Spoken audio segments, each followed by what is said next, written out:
Listen. Very good morning, friends. Today we have the privilege of having with us CA Kamal Garg, and we are in the august company of CA Manas Chok and other esteemed participants who are here to gather knowledge on the various intricacies of the provisions of Companies Act through case studies. We have had sessions on more popular topics on Companies Act in the form of case studies like winding up, striking off of companies, etc. But there are certain chapters which have not been covered at length through case studies. So that is why we requested CA Kamal Garg to please deliberate on this issue and pick up topics like prospectus, allotment, meetings, and many more such topics which are not yet touched at such great length as other topics like winding up and striking off. So with this, it is over to CA Kamal Garg, and this session is being recorded, and we are thankful to CA Kamal Garg for allowing us to record the session. Please, sir. Thank you, Ari Gupta ji, for giving me this opportunity to address the audience. And good morning to each one of you listening me. And I'm glad that Manas is also present over here. So that's a kind of examination test for me also. Now, before I share my PPT, I have a small question to be asked to each one of you. Can you please tell me whether company law provisions, which I'm going to discuss, are having any connection with IBC or not? Because when we see IBC provisions, more or less, each and every provision culminates into one section, section 238, that IBC overrides Companies Act. So when IBC itself says, I am overriding all the acts, including Companies Act, then why we are supposed to study this Companies Act provision? Any idea?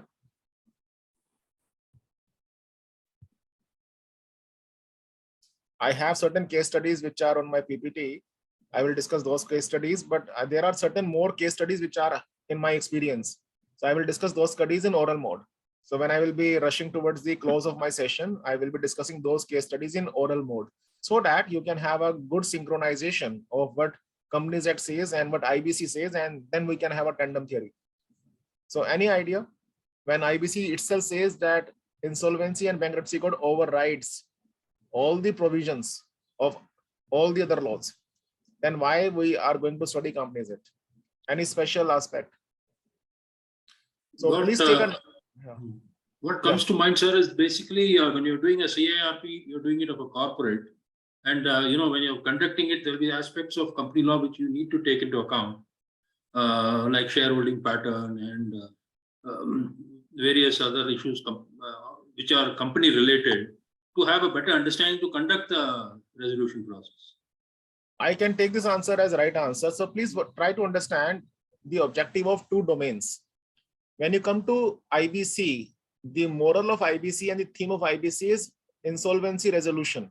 I repeat, insolvency resolution, whereby you make efforts, genuinely you make an effort that the company should be revived per se. But when you come to Companies Act, the objective of Companies Act is not to revive the company. The objective of Companies Act to run the company. So if you want to run the show, you have to go into Companies Act. And if you want to revive the company, you have to take the powers given to you under IBC, subject to certain procedural requirements as well. So what you need to remember, we need to put two things in tandem.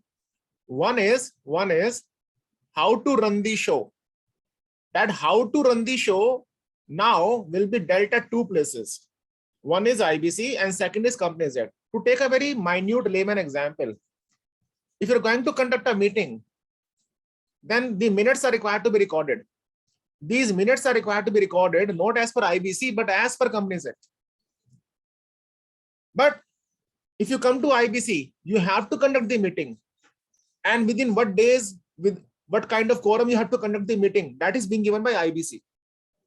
So you have to read both the laws in tandem. So I will be discussing certain case studies for that purpose. Second question, which I must ask each one of you, like Ari Gupta ji rightly started this session with this word, discussion about striking off of the company. So there must be certain companies which are struck off. The question arises, the companies which are struck off, can these struck off companies be thrown into CIRP? More importantly, let us assume there is a company ABC Limited, another company is RST Limited. RSC Limited is struck off. RSC Limited is struck off. Now, ABC Limited was supposed to recover a sum of rupees 5 crores from RSC Limited. Question arises whether ABC Limited file a CIRP petition against this RSC Limited. To file this petition, I repeat, to file this petition, IBC only will not be helpful to you. You have to go into Companies Act as well. We will discuss these case studies. So I will be discussing my case studies, and I would suggest whatever case studies I am discussing, please try to be interactive with your answers. And the case studies are also given with the solution. So I will be mailing this PPT to R.K. Gupta ji, then he will be circulating amongst each one of you. So Gupta ji, with your permission, can I share my screen? Sir, sure. Okay. So I do have certain case studies with me. Solutions are also there, but I will not jump onto solutions immediately. First, I will be requesting you to please respond the questions. So this is my case study number 1. Just see this case study, read this case study, and try to give the answers. Case study number 1. And please don't search on Google. I have taken these case studies from past examination of Institute of Chartered Accountants of India and study material of Institute of Chartered Accountants of India. So it is only for academic purposes without any kind of hindrance. So case study number 1. Mr. Sid has applied for directorship in Teas Limited after complying with the provisions of Section 160 of the Companies Act 2013 and Rule 13 of the Company's Appointment and Qualification of Directors Rules 2014. Teas Limited decided to conduct the general meeting on 17th July 2021 regarding the candidature of Mr. Sid for the office of director and listed the notice in its website on 5th July 2021. I emphasize these words, listed the notice on its website on 5th July 2021. On 8th July 2021, one of the shareholders objected to the company that the notice was not issued properly. Examine the following situations and comment as per the provisions of Companies Act 2013. Whether action taken by Teas Limited regarding service of notice is valid. And number 2, whether there is any alternative remedy available to Teas Limited if it is decided not to serve notice individually to its members. Any answer? I will give 30 seconds to answer. Is there any lapse over here? So first you will tell me the lapse, if any.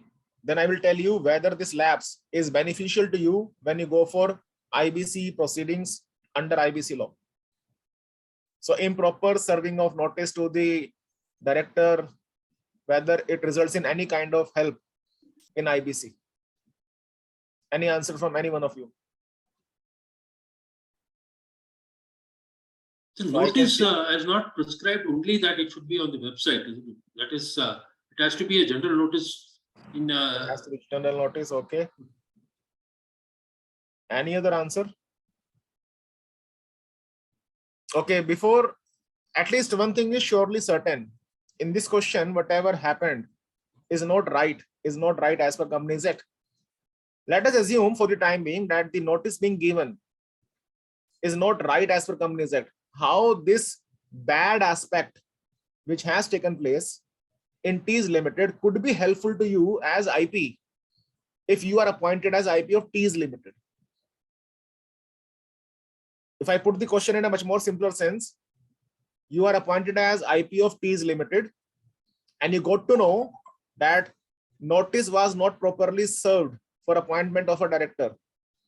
Then how this improper notice could be helpful to you as an IP? Any answer? So keep on thinking. Meanwhile, let me give the solution. Then I will tell the answer to my second supplemental question, how this is corrected with IBC law. So for this purpose, we have to refer section number 160 of the Companies Act and rule number 13 of Companies Appointment and Qualification of Directors Rules. Now be very careful with certain words which I would be highlighting. Just give me a moment. So section 160 and rule 13 says a person other than a retiring director shall be eligible for appointment as a director in a company at any general meeting. And this general meeting we know very well could be either AGM or EGM if he has been given a notice in writing under his hand signifying his candidature as a director at least 14 days before the meeting. Meeting here means the general meeting at the registered office of the company. So if I wish myself to be appointed as director in a company, and if I'm not a retiring director, in that very case, I need to send the notice of my candidature at least 14 days before the general meeting. Now, question arises, can R.K. Gupta ji nominate me as one of the proposed director in the company? Answer is yes. And that's why rule number 13, read with section number 160 further says, even other member of the company who intends to propose such other person as a director can also give a written notice at the registered office of the company signifying his intention to propose the other person as a candidature at least 14 days before the general meeting. So one thing is very common. Kamal himself can give the notice of candidature, or R.K. Gupta ji can also propose my candidature. But the common part is that this proposal should be given through a notice, and that notice should be given at least 14 days before the general meeting date. Now, this is what the candidature proposal is. Now, once the candidature proposal is given, then what the companies are required to do? For this purpose, Rule 13 further says that the company shall inform its members. The company shall inform its members. So what is happening in first two paragraphs? In first two paragraphs, the candidate is informing the company. In the third paragraph, what is happening? Now the company is duty bound to inform the members about the candidature. And that's why Rule 13 says the company shall inform its members regarding the candidature of a person for the office of director in accordance with so and so rules. Now, what is the timeline? The timeline given by Rule 13 is at least 7 days before the general meeting, the company shall inform its members of such candidature. So 14 days time is the time which candidate is given to the company. Then afterwards, the company needs to ensure that the members are informed about this candidature at least 7 days before the general meeting. And what is the manner of such information? The company shall inform its members about such candidature by serving individual notices, through electronic mode to such members who have provided their email address for communication purposes, and in writing to all other members, and by placing notice of such candidature on its website, if any. So if the company is having website, then such notice shall also be placed on website. But this website condition is coupled with the first condition of serving individual notice, because the word is and. And this notice to be served on individual basis can be served either through electronic mode for those members who have provided their email address, and in writing to all the members. So all other members who have not given their email address, you have to serve them the individual notice. Now, is there any alternative remedy? If this is not possible, answer is yes. The alternative remedy is also given by the rule. When there is no need to serve individual notices, it shall not be necessary for the company to serve individual notices if it advertises such candidature not less than 7 days before the meeting. So timeline is still the same. The only thing is, if you don't want to serve the notices individually, then you have to give the advertisement of such notice at least 7 days before the meeting. And where you have to give this advertisement? You have to give this advertisement in this very manner. Number one, at least once in a vernacular newspaper in the principal vernacular language of the district in which the registered office of the company is situated, and at least once in English language in an English newspaper circulating in that district. So one vernacular newspaper and one English newspaper, you have to give the advertisement.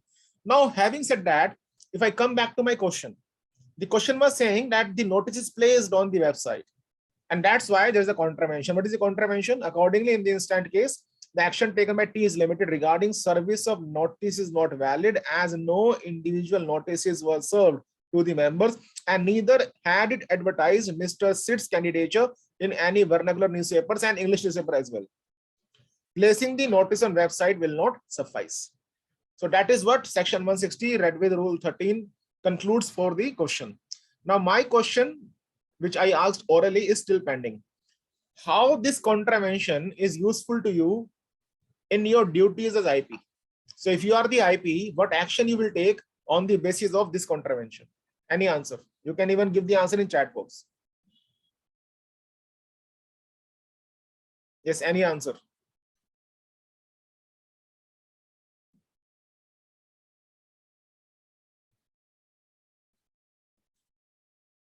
No answer? Okay, I can give you the hint also. Think on the tangent of board meetings and PUEF transactions. PUEF stands for preferential, undervalued, extortionate, and fraudulent transactions. So if a director is improperly appointed, I repeat, if a director is improperly appointed without complying with the requirements of Section 160 and Rule 13, don't you think in this manner, perhaps the company might have appointed a director with the help of some collusion activities so that it can take the help of that director in undertaking improper activities? Can it be a possibility? Don't you think that this kind of appointment, which is improper, is a kind of red flag? Yes or no? Yes. So what you need to remember, this kind of red flag scenarios need to be identified. And how you can identify, you have to check the minutes of the board meeting, of the general meeting during the look back period. Now, what is look back period? I will not go into detail. The look back period is given by Section 43, 45, and so on. I believe this question is clear to each one of you. So what is the scenario? Sir, I have a question here. Yeah. My question is, once CIRP is there, Yeah. so is RP responsible for conducting these meetings, or who is responsible? See, And whether we have to make a distinction whether RP is going, CIRP is going on, or whether this event is prior to CIRP. see, as far as this first question is concerned, if CIRP is going on, in CIRP case, there is no board meeting because the board is suspended. So whatever will be happening, that will be happening via COC. So this question assumes significance for the period prior to CIRP. So when, say, for example, if you are appointed as IP of a company and you will be going forward to identify PUEF transactions. Now, during PUEF transactions, you need to identify some red flags, whether transactions are good or bad. So what you will do, you will ask for the minute books of preceding 2 years, for instance. In those minutes books, you will be able to identify that one of the director was not appointed by complying with the provisions of Section 160. And that is the red flag. You will ask the question to the suspended board, why you adopted this practice. Then obviously some answer interrogation session will go on and you will be coming to a conclusion. So what this question which I discussed is in relation to period prior to CIRP. Oh, and when I say period here means the look back period. Thank you, sir. Thank you. Case study number 2. Now this case study assumes special significance for pre-CIRP period as well as during CIRP. Just see how. The question is, in MAP Limited, the following directors are getting sitting fees. So we have the director's name, Mr. X. Mr. X is known executive independent director and he is being getting a sitting fees of rupees 70,000. Mrs. Y, known executive women director, she is getting a sitting fees of 80,000 rupees. Mr. Z, known executive director, he is getting sitting fees of 60,000 rupees. Mr. L, known executive director, he is getting a sitting fees of 50,000 rupees.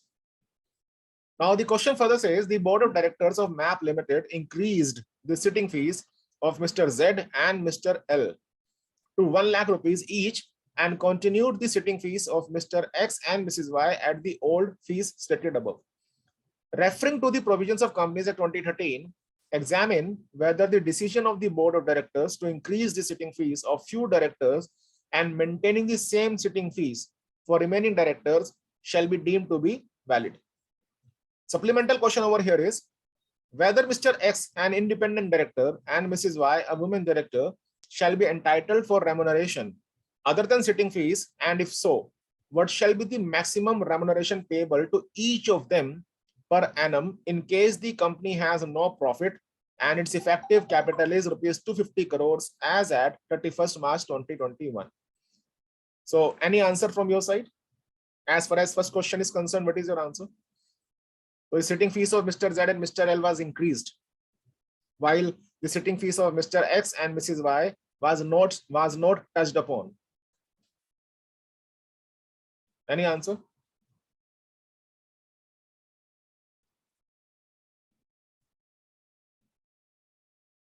I think it is valid, sir. In fact, it is valid. Okay. Any other gentleman or any other ma'am? Gupta ji, yours, you.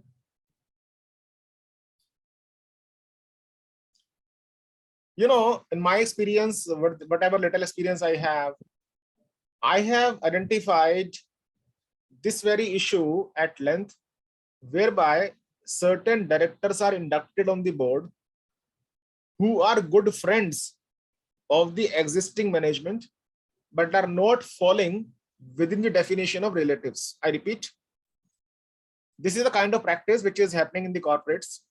What they are doing, they are inducting on the board certain directors as women director or independent directors and paying them hefty remuneration. Generally, these directors are not caught by IP. Why? Because these directors are not falling in the definition of parties related. And what is happening because of this very lapse? The funds of the company are diverted. The funds of the company are diverted in favor of these so-called good friends without any legal lapse, without any legal contravention. So this is the kind of planning which corporates do for the purpose of inventing legal ways of diverting the money. This is one of the legal way. So I will tell you what happened over here. Just see the provisions and you will automatically understand how the corporates are going ahead with this kind of malpractice. So we do have section number 197 regarding this, read with rules. Rules are given by company's appointment and remuneration of managerial personal rules. But just see what the law says. Once the law is clear, the things automatically will get clear.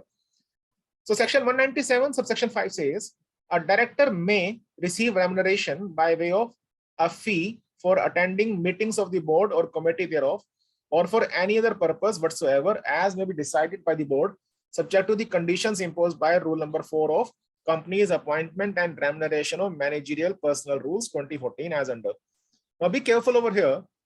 The sitting fee shall not exceed 1 lakh rupees per meeting of the board and committee thereof. I repeat, the sitting fee shall not exceed 1 lakh rupees per meeting of the board or committee thereof. So one director is entitled to a sitting fees at a maximum of rupees 1 lakh per meeting. Now, the rule 4 further says, the sitting fees payable to independent directors and women director shall not be less than that payable to other directors. So for example, if I am independent director and Gupta ji is a regular director, in that very case, if Gupta ji is getting a sitting fees of rupees 1 lakh, then my sitting fees under no circumstances can be less than rupees 1 lakh. And that is what rule number 4 says. Accordingly, now in my question, what is happening? Accordingly, increasing the sitting fees of Mr. Z and Mr. L is within the limit prescribed under said rule. However, maintaining the same sitting fees for Mr. X and Mrs. Y is not valid in line with the requirement to the stated provision. That is, it shall not be less than the fees payable to Mr. Z and Mr. L. Therefore, the decision of the board of directors to increase the sitting fees of few directors and maintaining the same sitting fees for remaining directors shall be deemed to be invalid. I believe this first part is clear to each one of you. How many of you people have the idea that if a company is a loss-making company, even in that very case, managerial remuneration can be paid, and that remuneration can be paid on the basis of effective capital employed. So your P&L may be showing net loss, but still you can pay a good remuneration or a hefty remuneration on the basis of the company's effective capital employed. Do you have this idea? So if I go back to my question, just see what question number 2 was saying. Whether Mr. X, an independent director, and Mrs. Y, a woman director, shall be entitled for a remuneration other than the sitting fees, and if so, what shall be the maximum remuneration payable to each of them per annum in case the company has no profit and its effective capital is 250 crores as at 31st March 2021. So for this purpose, we have to go to Schedule 5. Now what Schedule 5 says along with section number 149.9.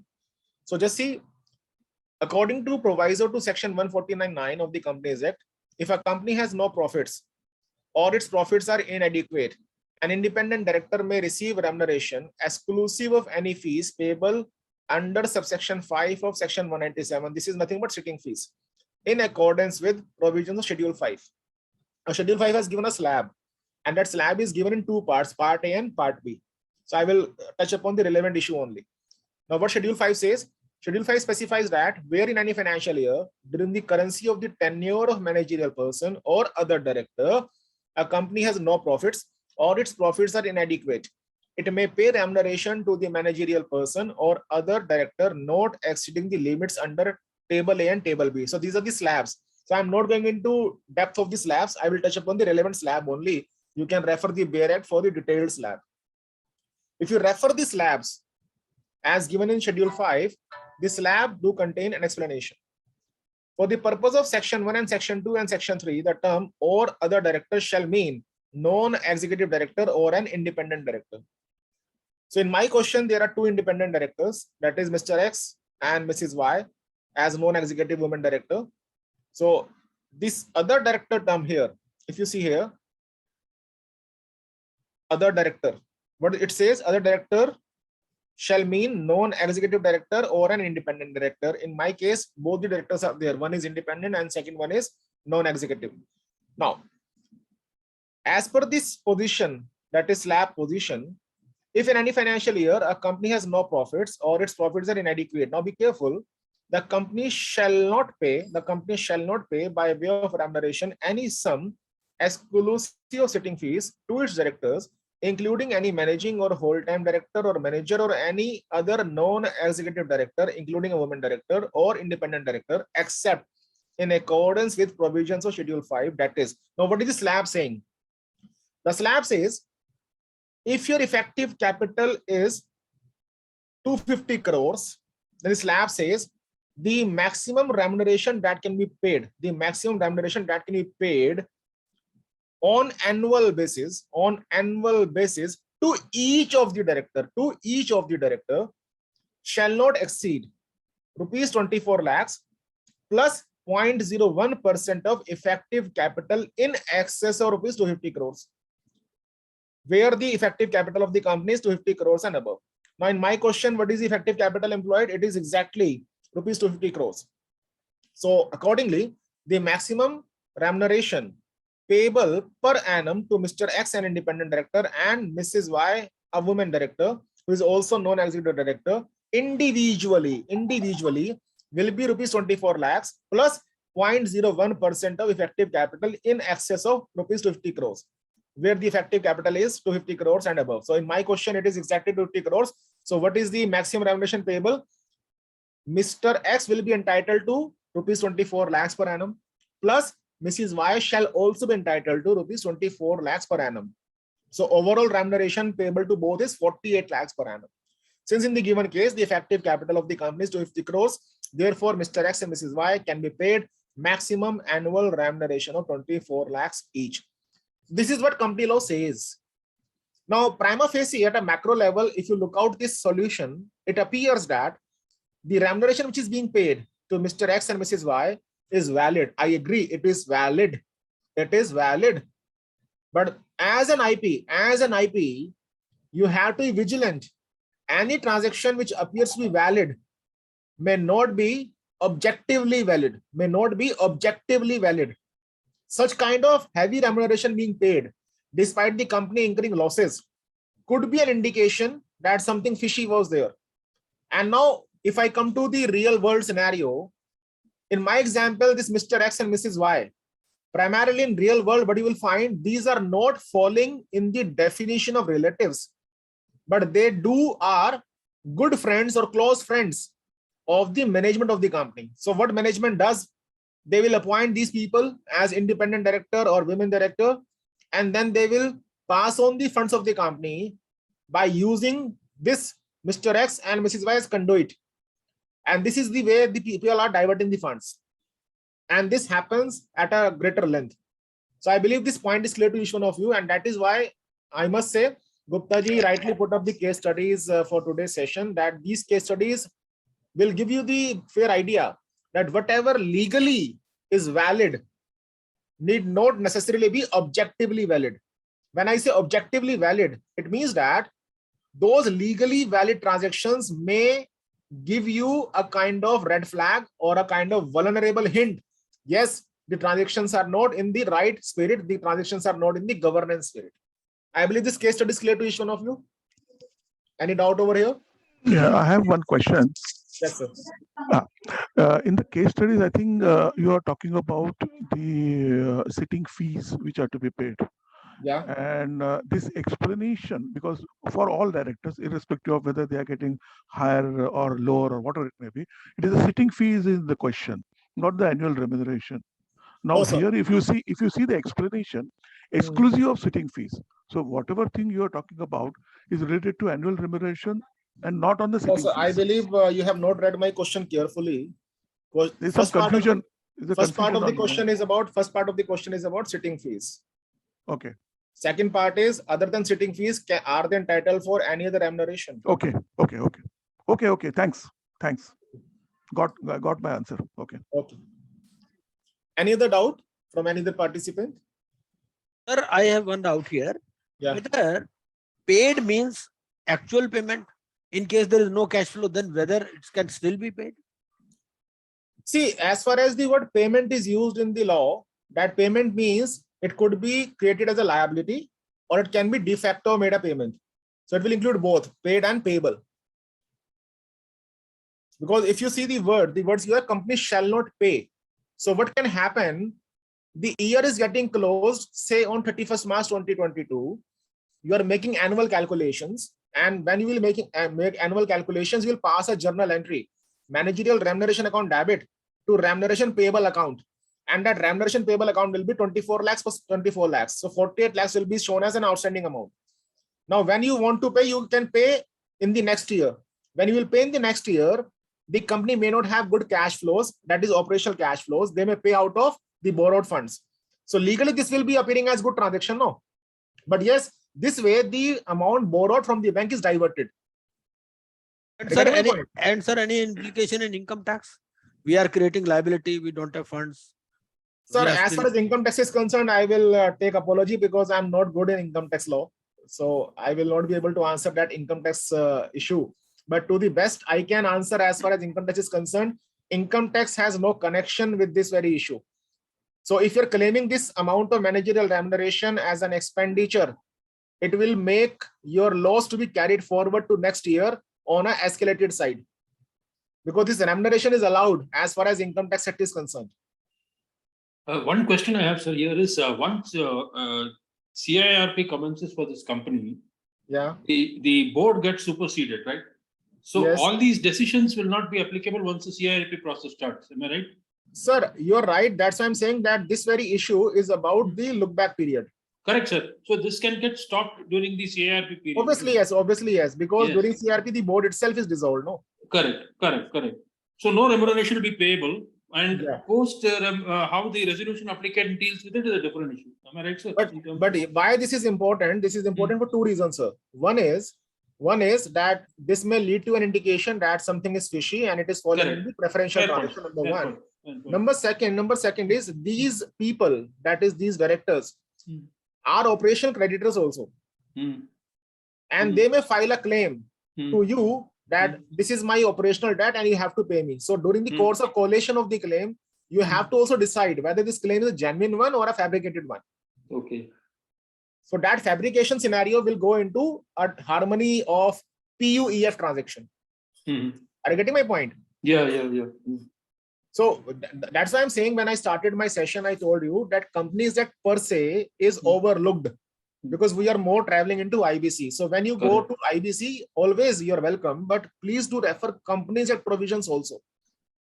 Because sir, but then under PUFE, if I think this is extortionate as an IP, can I claw it back? Is it possible or is it? Obviously, yes. But the fact is, to establish that this is extortionate will take a lot of effort because this very transaction is very much within the purview of the Companies Act.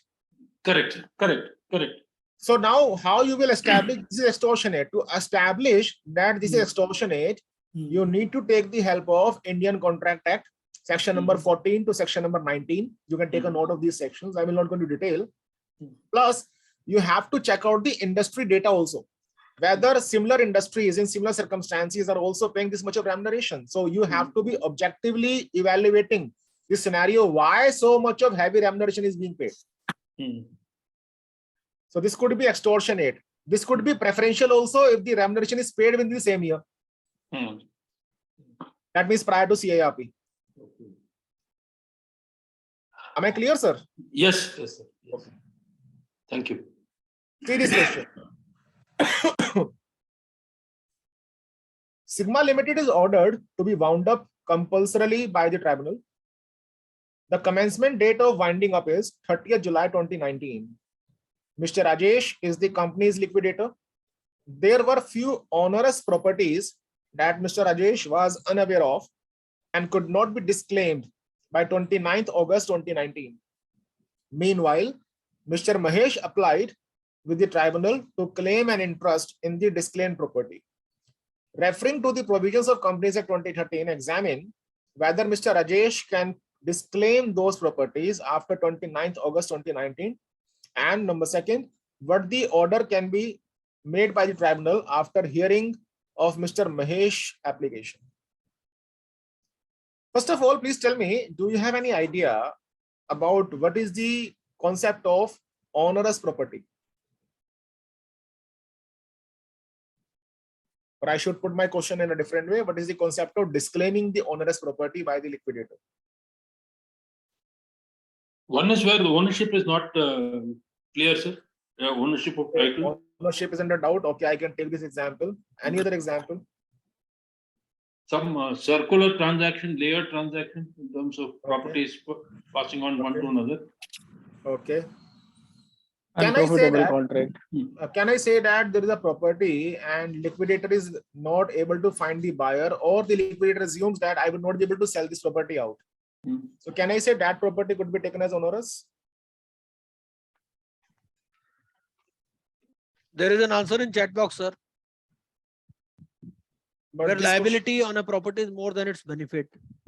Where liability on property is more than, yes, this is the appropriate answer, correct answer. Where liability on the property is more than the benefits arising out of it. Can you give me an example of a property where liability is more than the benefit? Sir, for example, there is a lease property wherein the rental is not coming, but you have to pay the lease rental. I mean, there is no income coming out of that property. So including it in the estate will not make any benefit to the liquidator. It's only liability. So that is why he would want to disclaim it, taking an approval, from depending on where is it in liquidation. Agreed. Absolutely perfect answer. So when we say disclaimer of onerous property, it means that I don't want to have a property in my liquidation estate. So when you make a decision that I have 10 properties, and out of 10 properties, I will not take 2 properties for the purpose of liquidation estate. You want to disclaim it, then you have to approach to the tribunal. And that is what the background of this question is. Now, when you will disclaim these 2 properties, somebody will come now that, okay, I will be buying this property because I'm interested in this property. So if somebody comes up, he will always come up via liquidation route. So question arises, if somebody else is coming up to claim a stake or interest in that property which is disclaimed by you, can you pass on the interest to that gentleman? Answer again is yes. So just see what Companies Act say for this purpose. So we do have section 333 for this purpose. Section 333 of Companies Act says, where any part of the property of a company which is being wound up, the company liquidator may, notwithstanding that he has endeavored to sell or has taken possession of the property or exercised any act of ownership in relation thereto, or done anything in pursuance of the contract with the leave of the tribunal. Leave means the permission, with the permission of the tribunal, and subject to the provisions of this section. This section means section 333, by writing signed by him at any time within 12 months after the commencement of winding up, or such extended period as may be allowed by the tribunal, disclaim the property. So if you want to say that I am no longer interested in this property because it is onerous, you can do so. Answer is yes. And you can do so by filing an application before the tribunal within 12 months after the commencement of the winding up, or such extended time as may be given by the tribunal as a leave. However, it can also be a possibility that when you were appointed as liquidator, you are not aware of these kind of onerous property, and you became aware about these onerous properties at some later stage. Then what will happen? Then this time period will shift. So what is happening here?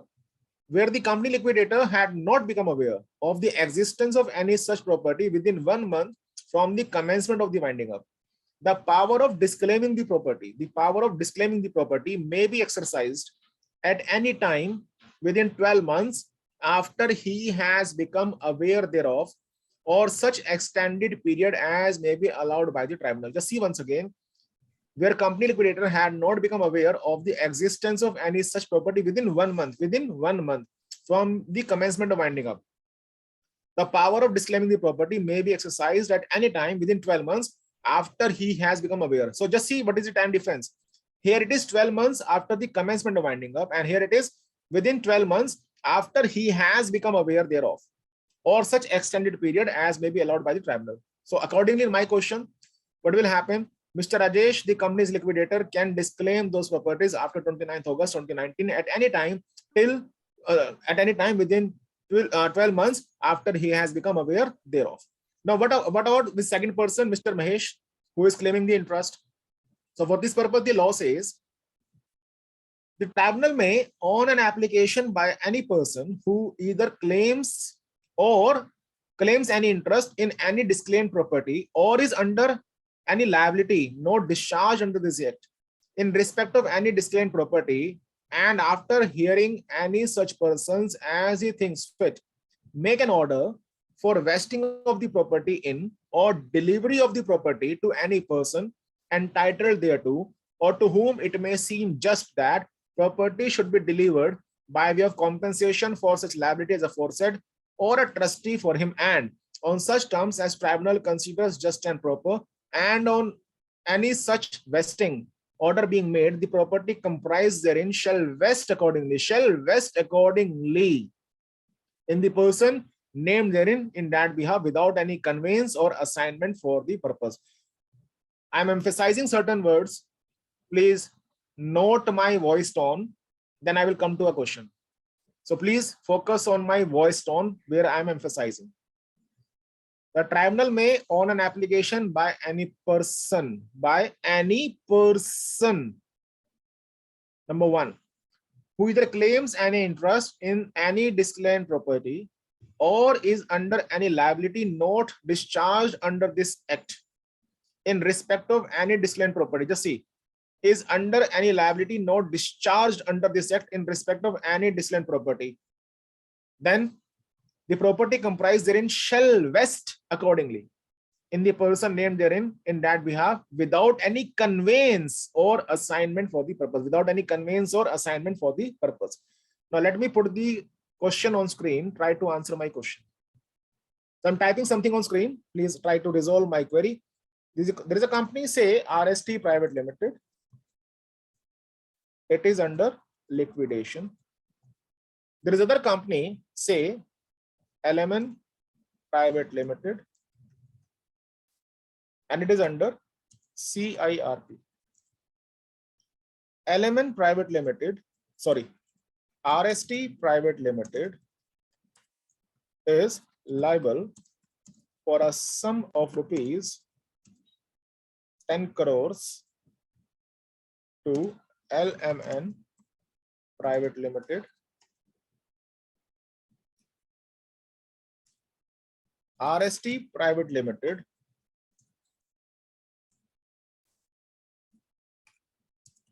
has a property which is discarded and is not able to fetch any buyer despite several efforts by the company. During liquidation, the liquidator, Mr. X, got permission from the tribunal to disclaim such property.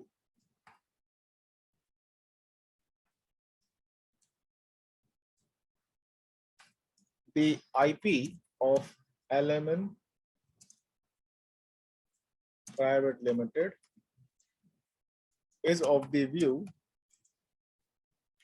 that such property, if is given to him, is given to his custody and vesting, then he will be, or he would be able to sell that property and realize the amount due from RST Private Limited. Question is, advise how IP of LMN Private Limited should proceed further. Yes, I believe this question is clear to each one of you. So there are two corporate debtors. One is under liquidation, one is under CIRP. RST Private Limited, which is under liquidation, it has the liquidator Mr. X, and Mr. X obtained permission from the tribunal, and after obtaining permission from the tribunal, one of the onerous property was disclaimed by him. Now what happened? LMN Private Limited went into CIRP. The insolvency professional for LMN Private Limited was of the view that with my efforts, I can realize the money provided this property is vested with me and is given to my custody.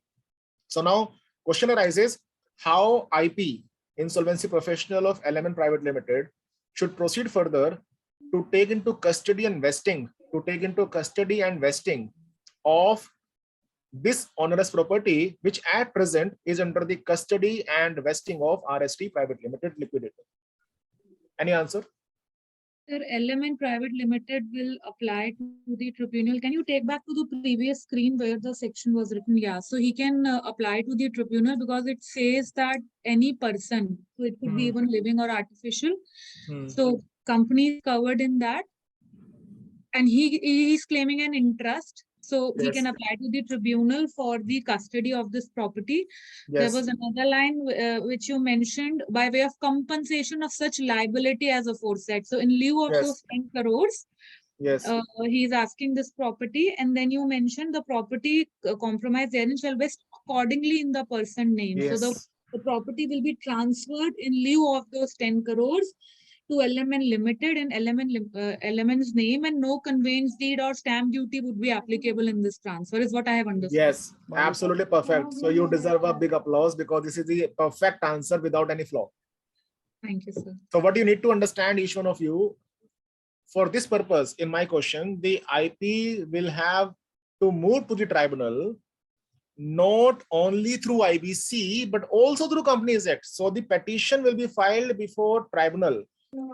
By exercising the powers given to him, please focus on my word, by virtue of powers given to him under IBC, along with the duties given to him under IBC.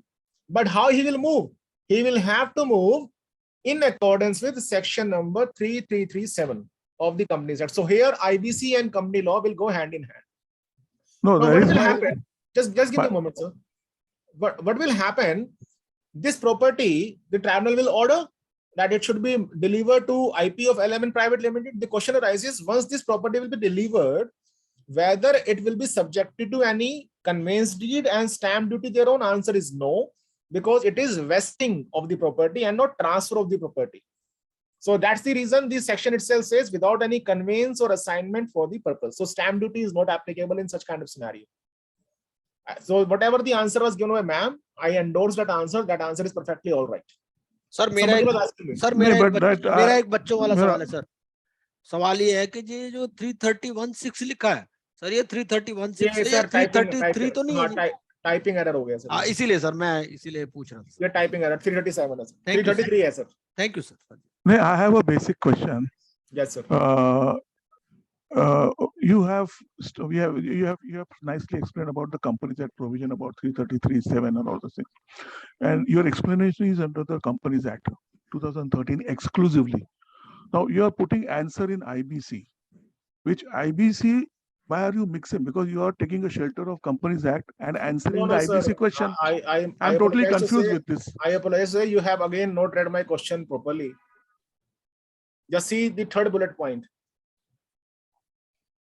RST Private Limited is liable for a sum of rupees 10 crores to Element Private Limited. So No, RST, I got your answer. My basic, I may be wrong also, but silly question. But my question is that why are you linking two together? Because you are asking a question in IBC and taking shelter under section 337 and 333 of the Companies Act, and you are sir, trying I to am mix the Arun ji, we are studying here basically the provisions of Companies Act. So Companies Act is equally important, and this is a question based on interplay of Companies Act and IBC. let me explain again. You are the IP and you have to recover money from RST Private Limited. Yes, What you will do?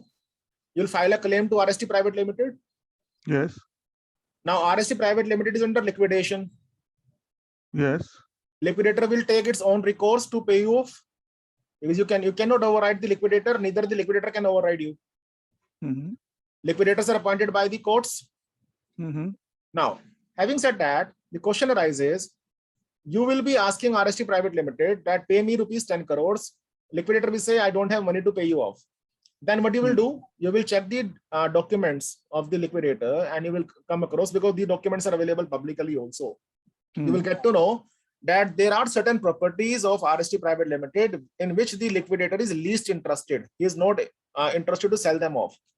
Mm-hmm. So आप क्या करेंगे at that time? What you will do? You will say, यार ये properties हैं, these properties are there. If these properties will be given to me, I would be able to realize certain chunk of money by selling them off, by repairing them, and then selling them off. So now what you will do? You will be throwing a proposal before the liquidator of RST Private Limited. See, you are not able to sell one of the property. Give this property to me. Ask yourself a question, whether liquidator will be able to give you this property on his own. Answer is no. Because he himself has stated earlier that I am not interested in this property. So liquidator cannot sell this property on his own. So what he will do? He will, the IP of Element Private Limited, who has to recover money from RST Private Limited, he will approach the NCLT of the concerned jurisdiction, and this IP will request to the NCLT bench where RST Private Limited liquidator's petition is pending, or maybe the court. क्या petition होगा? Your lordship, there is one property which is disowned, which is disclaimed by the liquidator of RST Private Limited, and he is no longer interested in that property. But because I have to recover rupees 10 crores from RST Private Limited, please give me the permission to sell off this property and realize whatever amount I can realize, so that the wealth can be maximized for Element Private Limited, which is under CIRP. Now, in that very case, what the NCLT or court as a case, what they will order? They will order, okay, we allow the IP of Element Private Limited to have this property from RST Private Limited liquidators.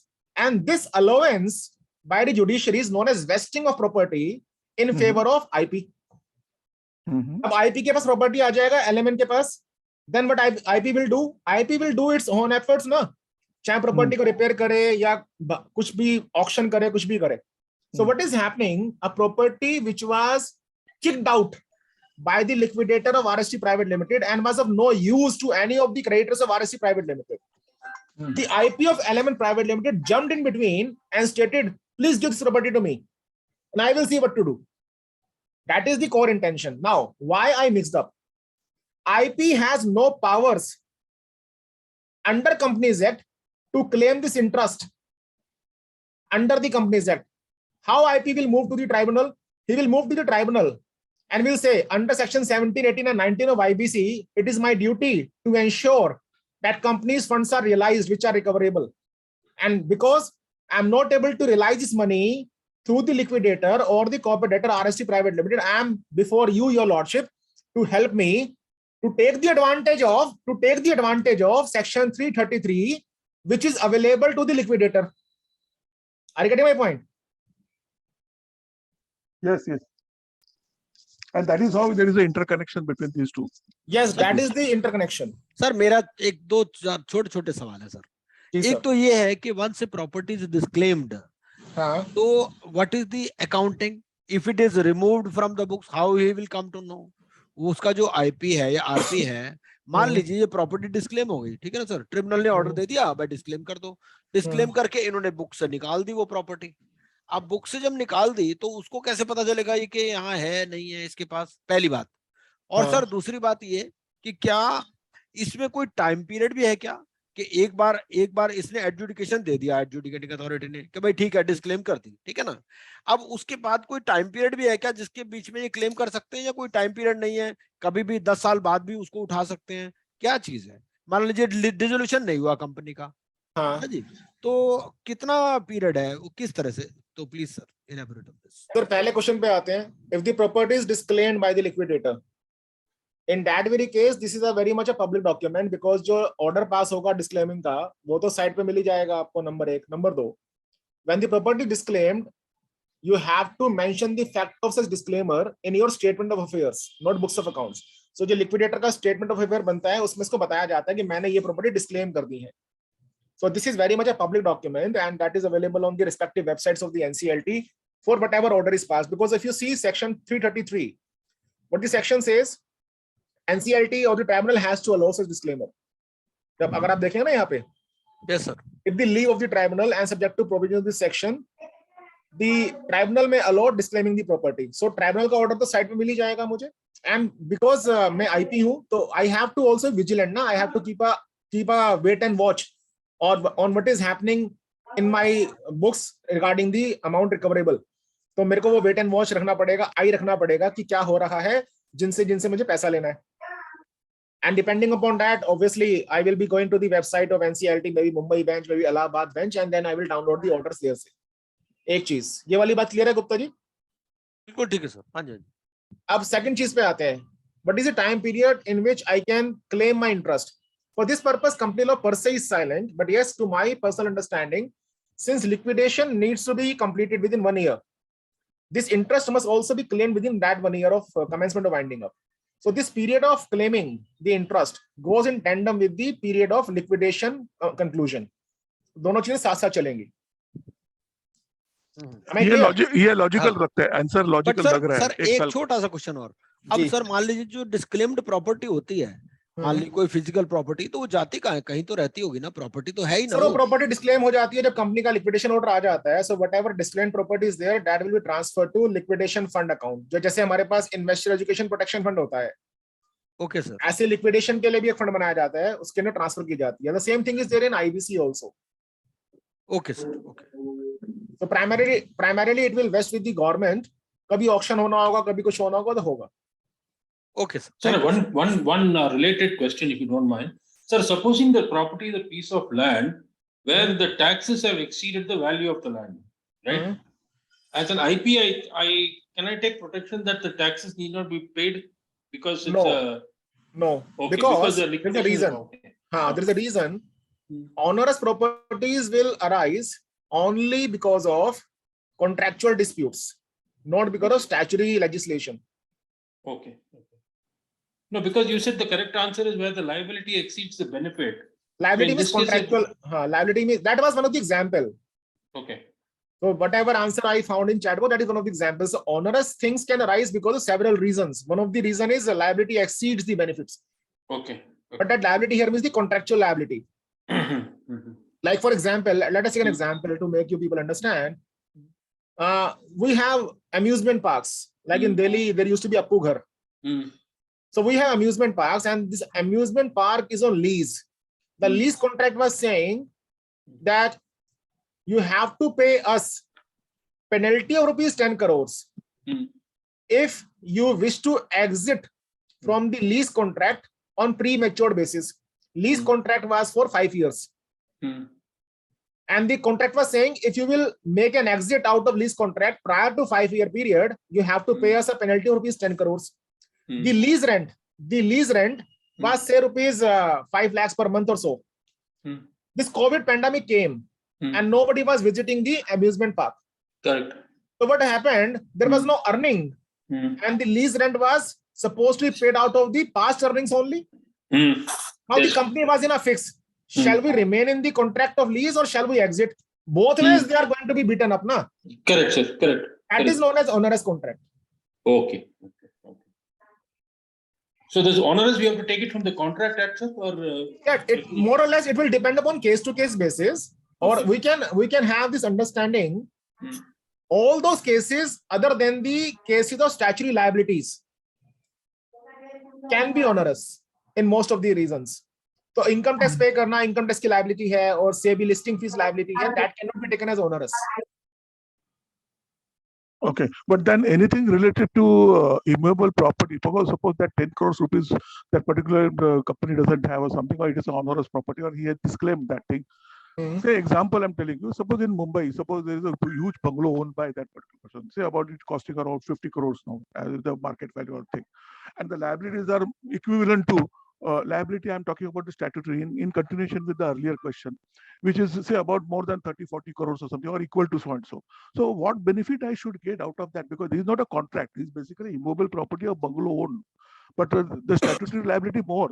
I know that is a disclaimed property, but I can't take it because of that liability. So, sir, And in that very case, what will happen now? Whosoever is going to have that statutory liability recovery, so like for income tax department, now income tax department will say that this property is discarded by the liquidator. He is not interested. I have the interest in this property. So what they will do, they will approach the tribunal and they will ask the property to be delivered to them for the purpose of compensating the income tax liability due towards the department.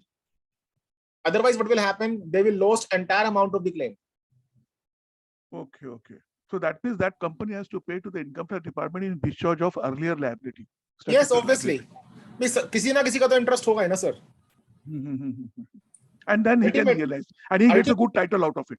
He gets a good title out of it. Ultimately, this will be a kind of, in my view, it's my personal view although, in my view, section 333 is a kind of beneficial provision, not from the point of view of the liquidator, but from the point of view of the creditor. At least they will get something in lieu of nothing which was happening earlier. Because the very moment liquidation estate से कोई property बाहर जाएगा, the very moment you're disclaiming a property, your liquidation estate will fall down. And whatever you will realize, that will be distributed via waterfall mechanism and they will be getting a lesser amount. But one of the creditor can do this planning that whatever property is disclaimed by the liquidator, let us approach the court or tribunal to claim my interest so that whatever I will be getting in my waterfall and whatever I would be able to get from the sale of this onerous property would be my plus side. You need to satisfy the authorities because there are a number of taxes, like example, government. Arunji, I think we can proceed further. Okay. Please, no, important. Allow him to complete the things first, then we can put. And I would request the participants not to put questions based on questions, because question answer session we can have at the end. Let the speaker have his say, because otherwise we'll be bereft of his knowledge and. Okay. Please. Sorry. But I would put one thing. The law tells us what are the remedies. No law on this planet tells us how to satisfy the authority. So that is your skill set that you have to exercise. Okay. Series case study number 4. BKK Limited had filed its annual returns and other documents with the Registrar of Companies in Mumbai. Based on the documents, the inspector appointed by the registrar was conducting an inquiry under section 206 of Companies Act 2013. In the inspection, the inspector has called for the books of accounts for review. Mr. R, a director of the company, refused to produce the books of account for inspection. I emphasize this sentence. Mr. R, a director of the company, refused to produce the books of account for inspection. Mr. R is also a director in MKK Limited and SKK Limited. Question is, examine the validity of action of Mr. R and state the penalties for which he shall be liable for contraventions, if any, as per the provisions of Companies Act 2013. Further, examine whether he can continue to be the director of MKK Limited and SKK Limited. Small question, but I must say a typical question. Any answer? Sir, as far as my memory goes, in one of the case study in IBC, wherein we were studying 29A in eligibility, one of the faculty mentioned that there is one disqualification which states that wherein you cannot become a director. And one of the, in Companies Act, he told us that if you do not, I think that was, if you do not file your statement of accounts, then you are ineligible to become a director.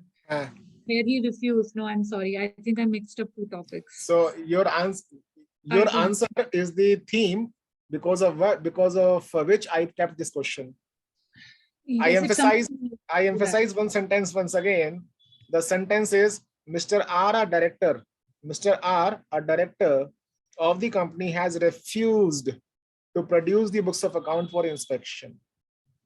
This refuse to produce the books of account for inspection is quite critical.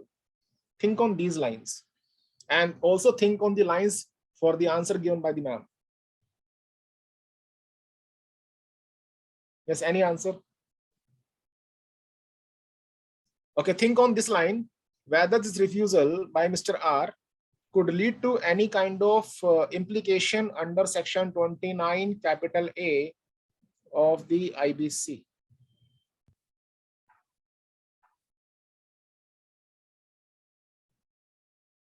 It would, I'm sure. I can sense it. That's why I started giving the answer, but I think I lost the track somewhere in between. Think.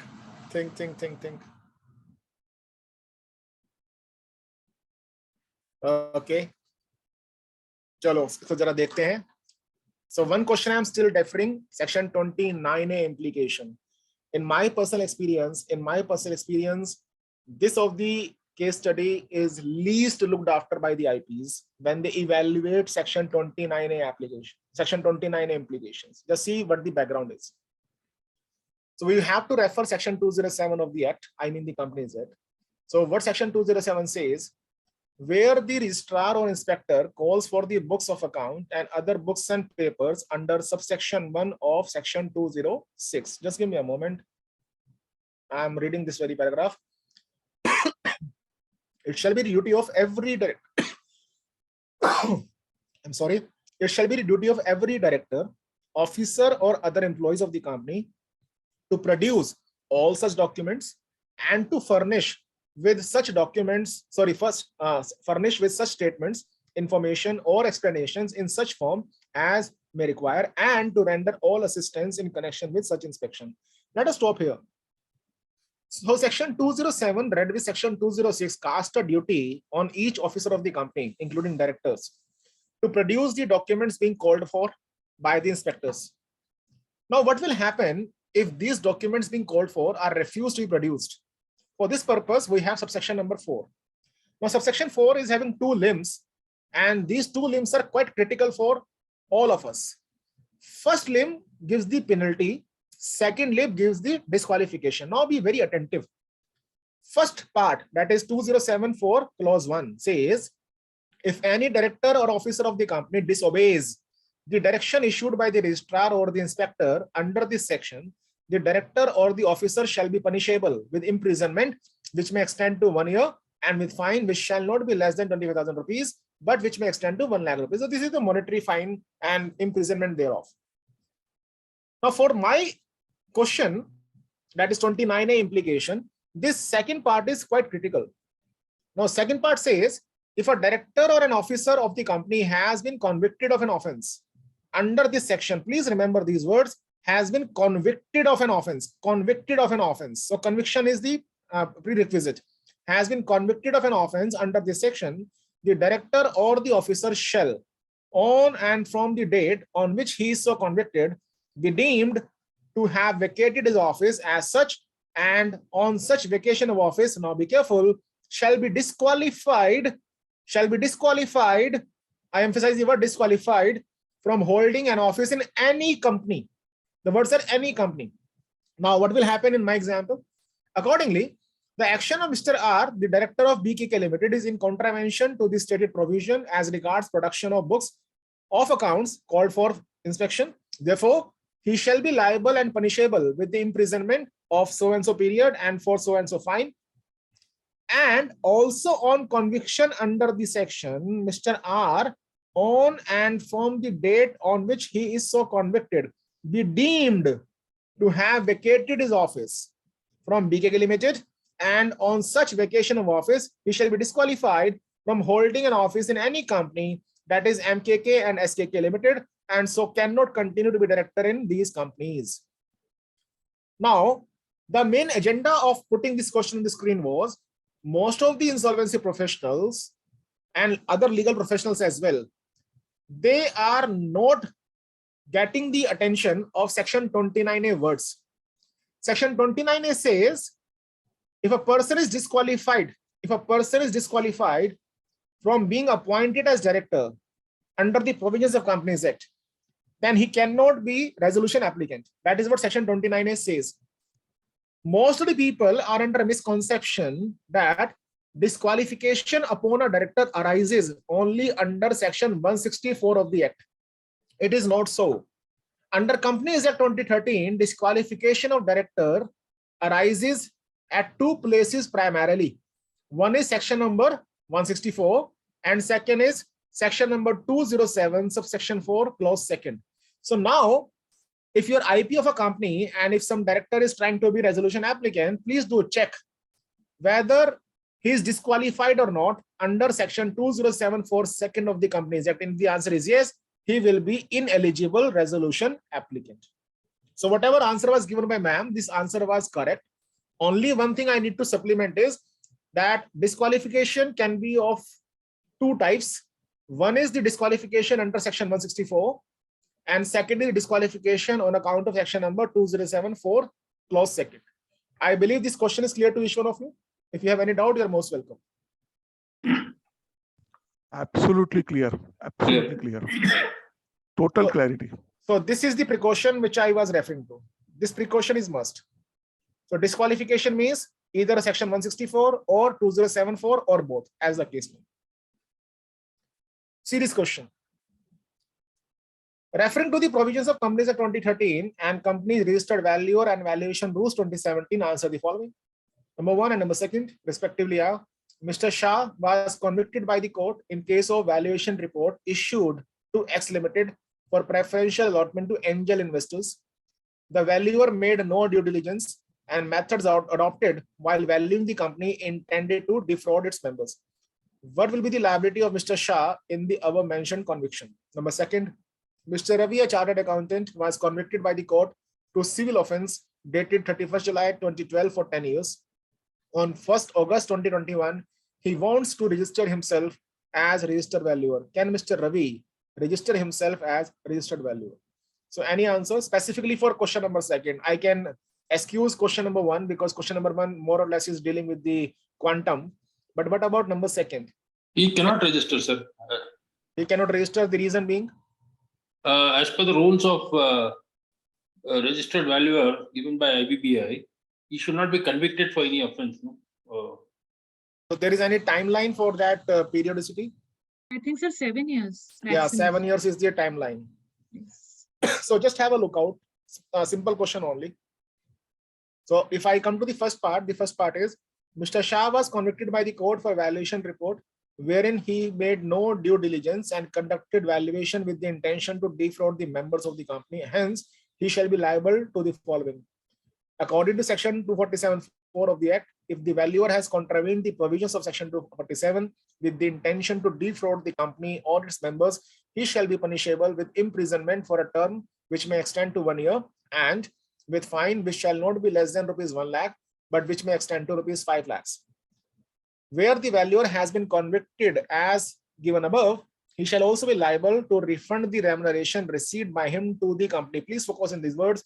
Refund the remuneration received by him to the company and pay for damages to the company or to any other person for loss arising out of incorrect or misleading statements of particulars made in his report.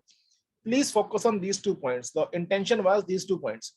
Refund the remuneration to the company and pay for damages to the company. So focus on these words, to the company.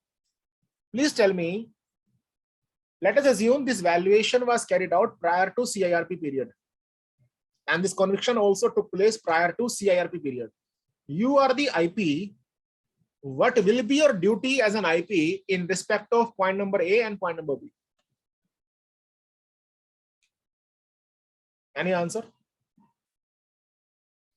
The point, I can just make a logical guess based on the example. So we've issued preference shares, right? So if the valuation is not correct, for example, the share would have been issued at rupees 100, but we issued them at rupees 60.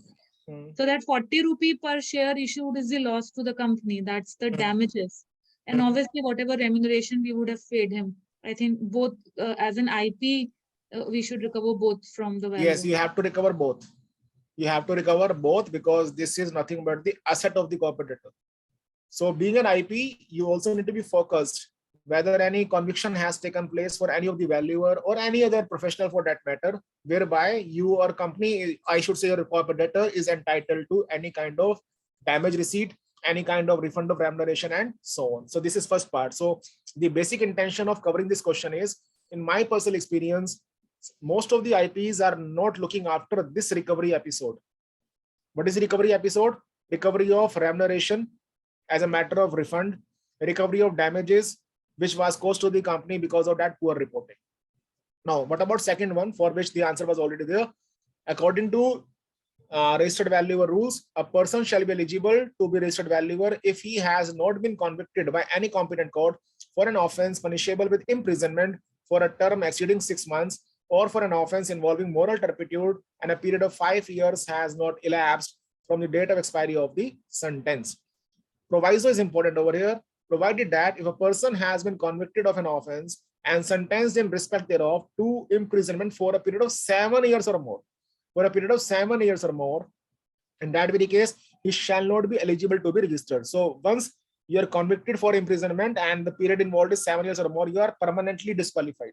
As per the facts in the question, Mr. Ravi has been convicted by the court for 10 years, that is more than 7 years of imprisonment. He is not eligible to be registered as a registered valuer. And the answer given by ma'am was correct. So what you need to remember, 7 years period is the cutoff.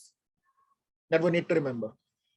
In this question, entire question, the important part, although entire question is important, but the most important part is this point number 2, clause number A and clause number B. So I believe this question is clear to each one of you. Yeah. Only one question is that you're talking about chartered accountants only. What about the company secretary being a valuer or a cost accountant? Same thing will apply over there also. Because you have mentioned specifically chartered accountant, that is why. Sir, that is not specific. That is an example. Okay. I cannot write Mr. Ravi a chartered accountant as well as company secretary as well as cost accountant. Sir, my question is, 7 years, how this computation will be done? Whether both dates will be included? Suppose there is a marginal case. 7 years, it says 7 years. So suppose it is 7 years, 1 day, whether both days, date of conviction and date of release, how it will be? Date of conviction and the day prior to the release. Okay. Okay, and okay, let me ask you one question. Must be an interesting question. So in my question, I took the example of Mr. Ravi, who was convicted for 10 years. So can we say once the person is convicted for 10 years, he has no remedy for removal of his disqualification? Yes. Is he permanently debarred?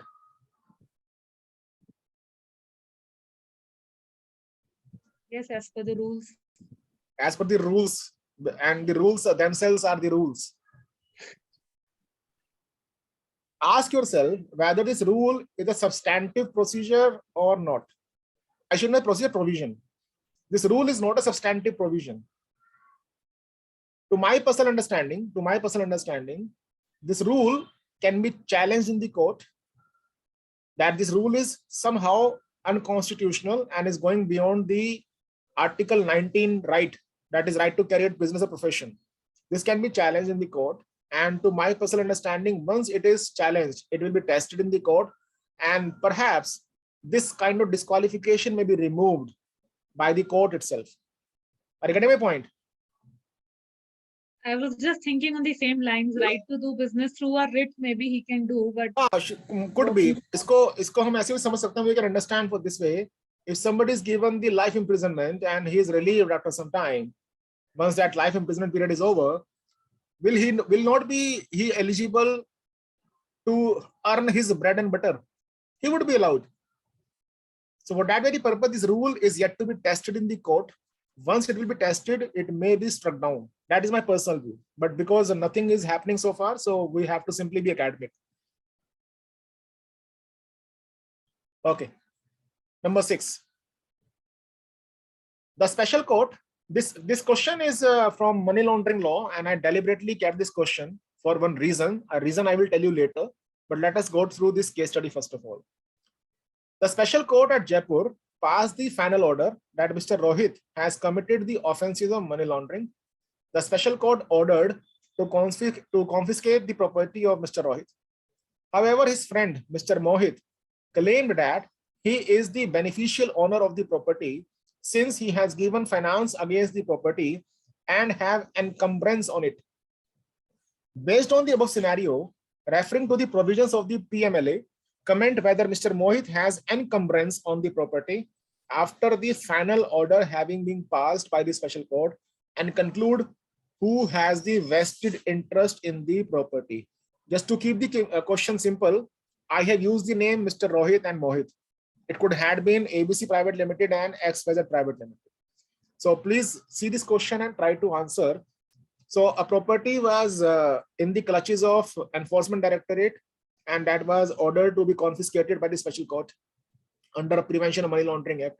At a later stage, when this property was confiscated by the final order of the court, Mr. Mohit came in and he said, I am the beneficial owner of this property because I have given loan to Mr. Rohit on the encumbrance of this property. So question arises, the court has passed the final order, and then Mr. Mohit is saying, I am the beneficial owner because I gave the loan on the pledge of this property and encumbrance of this property. Will Mr. Mohit will succeed? Any answer? Can Mr. Mohit say that I am still having the vested interest in the property? Sir, if the interest was taken in good faith and he was not aware that the property has been acquired through money laundering, then his interest should be held valid. It should not be void. Okay. Any other answer? You might see during the course of your IT practice that PMLA and IBC always have some conflicts. And it's one of the big conflicts which is going on nowadays. Mr. Mohit could be a bank and Mr. Rohit could be a corporate debtor. Just see what the law says. I mean the PMLA. Section 9 and Section 8 are relevant over here. Section 9 of PMLA says, where an order of confiscation has been made under Section 8 or 58 and 60 as the case may be in respect of any property of a person, all the rights and title in such property shall vest absolutely means without any qualification, shall vest absolutely in the central government, free from all encumbrances. However, where special court or adjudicating authority as the case may be, after giving an opportunity of being heard to any person interested in the property attached under this chapter or seized or frozen, is of the opinion that any encumbrance on the property or leasehold interest has been created with a view to defeat the provisions of this chapter, it may, by order, declare such encumbrance or leasehold interest to be void, and thereupon the aforesaid property shall vest in the central government, free from such encumbrances or leasehold interest.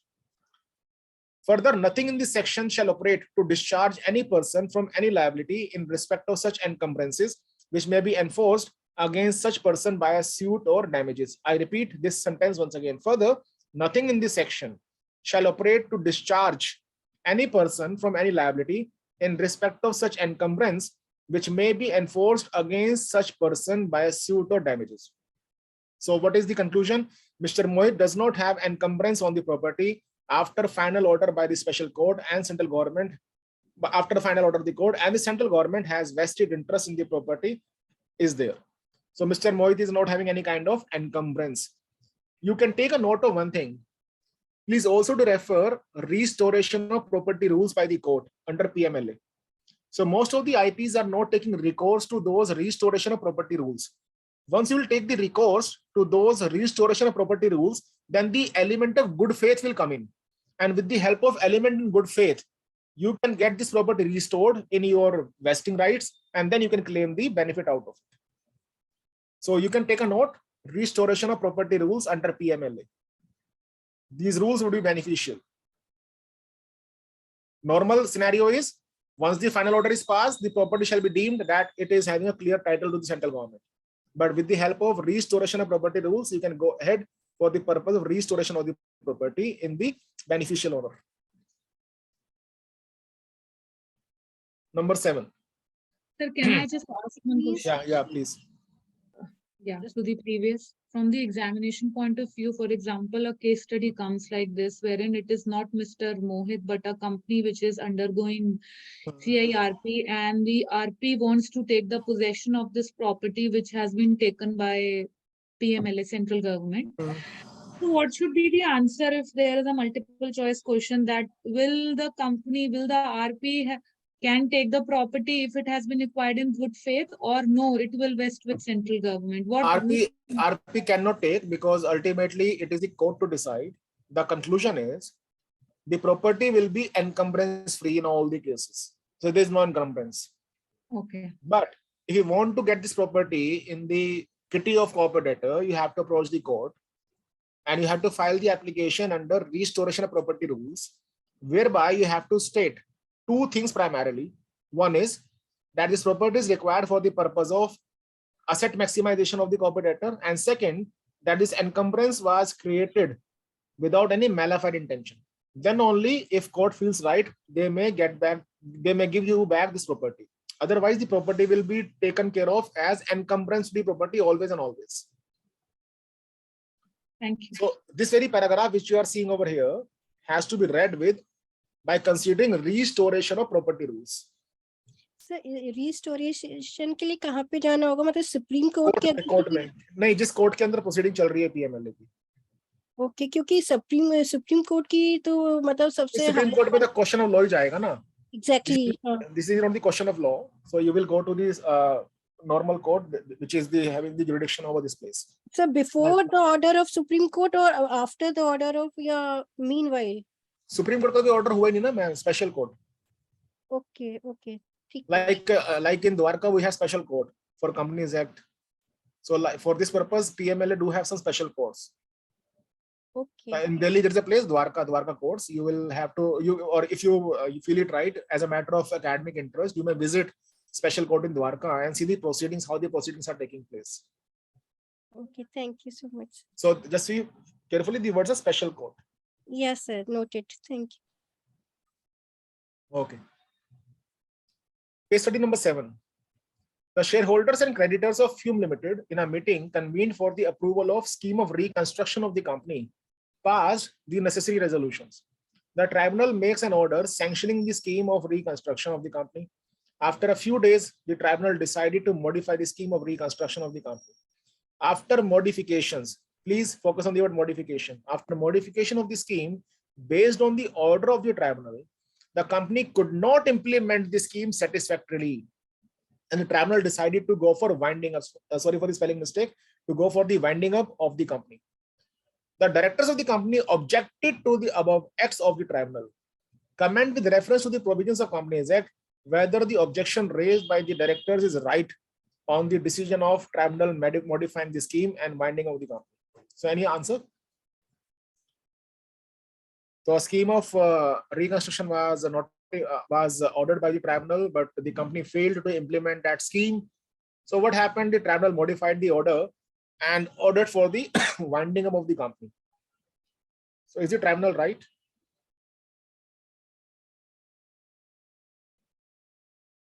Any answer?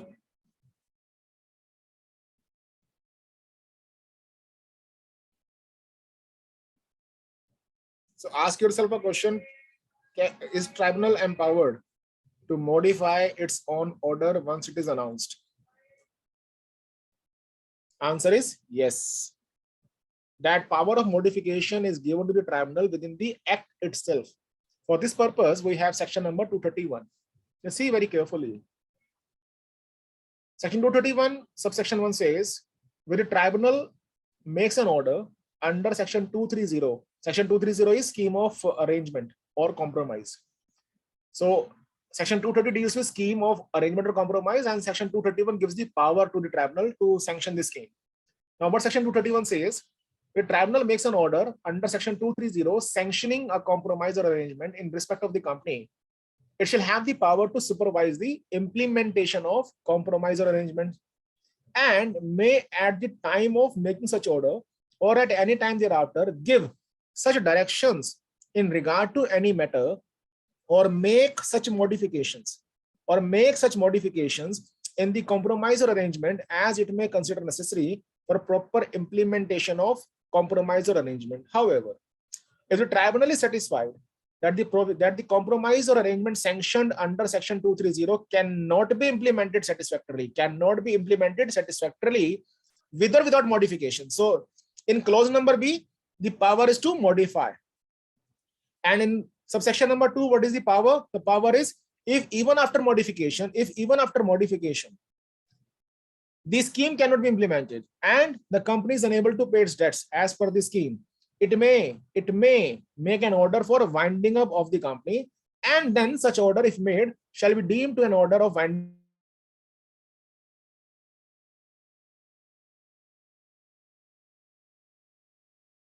Modify.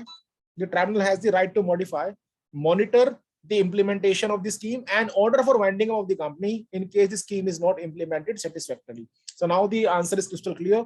The objection raised by the directors of the company about the tribunal's decision modifying the scheme and then ordering winding up is not correct. So directors cannot object because the tribunal is having the powers to modify, and in case of failure by the company to implement the modified version of the scheme, the tribunal may go for winding up order as well. I believe this question is clear to each one of you. Yes.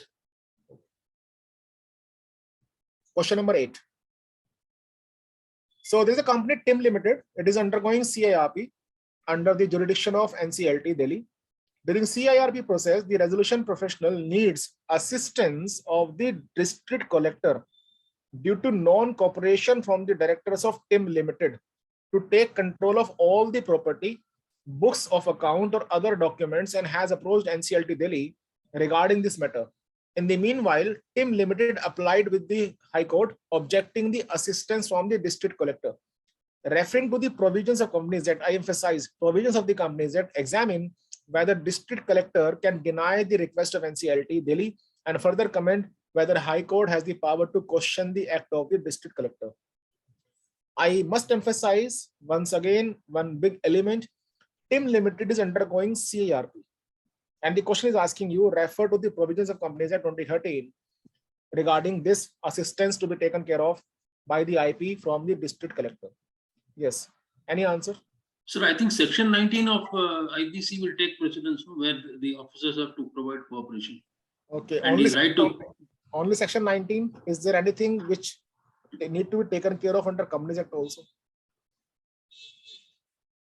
First thing comes to mind is section 19 because it's clearly non-cooperation. I am not able to get other. But non-cooperation by whom? By the TIM Limited, the directors of TIM Limited. But this is district collector. Okay. So can you go to district collector with your letterhead order? The IP order you to do this thing. So if you remember, I think R.K. Gupta ji might have covered this topic in some past lectures. The provision is that when IBC law was pronounced, many other acts were amended. One of the amendment which was carried out was in the chapter of winding up under Companies Act. And just see what happened. So please understand, during the course of CIRP, this very provision is very much interwoven. Section number 429. Just see very carefully the first two sentences especially. Section 429 of Companies Act says that tribunal may in any proceedings for winding up of the company under this act, this is first part, now, or any proceeding under the Insolvency and Bankruptcy Code. So in section 429 of the Companies Act, the amendment was carried out whereby these words were inserted, or in any proceedings under the Insolvency and Bankruptcy Code. And what does section 429 deal with? Section 429 deal with the power to seek assistance of Chief Metropolitan Magistrate, etc. Now, what is this, etc.? You will get to know here. So, whenever you exercise section 19 of IBC, please understand section 19 is vis-a-vis the management of the company and accountants, professionals thereof. In section 19 of IBC, this metropolitan magistrate, etc., are not covered. So what you have to do, you have to invoke section 19 read with section 429 of Companies Act. So let us read line by line. Section 429 of Companies Act states that the tribunal may in any proceedings for winding up of the company under this act means Companies Act, or in any proceedings under the Insolvency and Bankruptcy Code 2016, in order to take into custody or under its control all property, books of account, or other documents, request in writing. To whom you will request? The Chief Metropolitan Magistrate, Chief Judicial Magistrate, or the District Collector, within whom jurisdiction any such property, books of account, or other documents of such company under this act, or of the corporate persons under the said code are situated or found, to take possession thereof. And the Chief Metropolitan Magistrate, Chief Judicial Magistrate, or District Collector, as the case may be, shall, on such request being made to him, Please understand, shall means mandatory, On such request being made to him, take possession of such property, books of account, or other documents, and cause the same to be entrusted to the tribunal or other persons authorized by it. It means the tribunal. So tribunal will request, and after such request, these authorities will act to take the possession of such property, books, etc. And once this possession is undertaken, it shall be entrusted to the tribunal or any persons authorized by the tribunal thereof.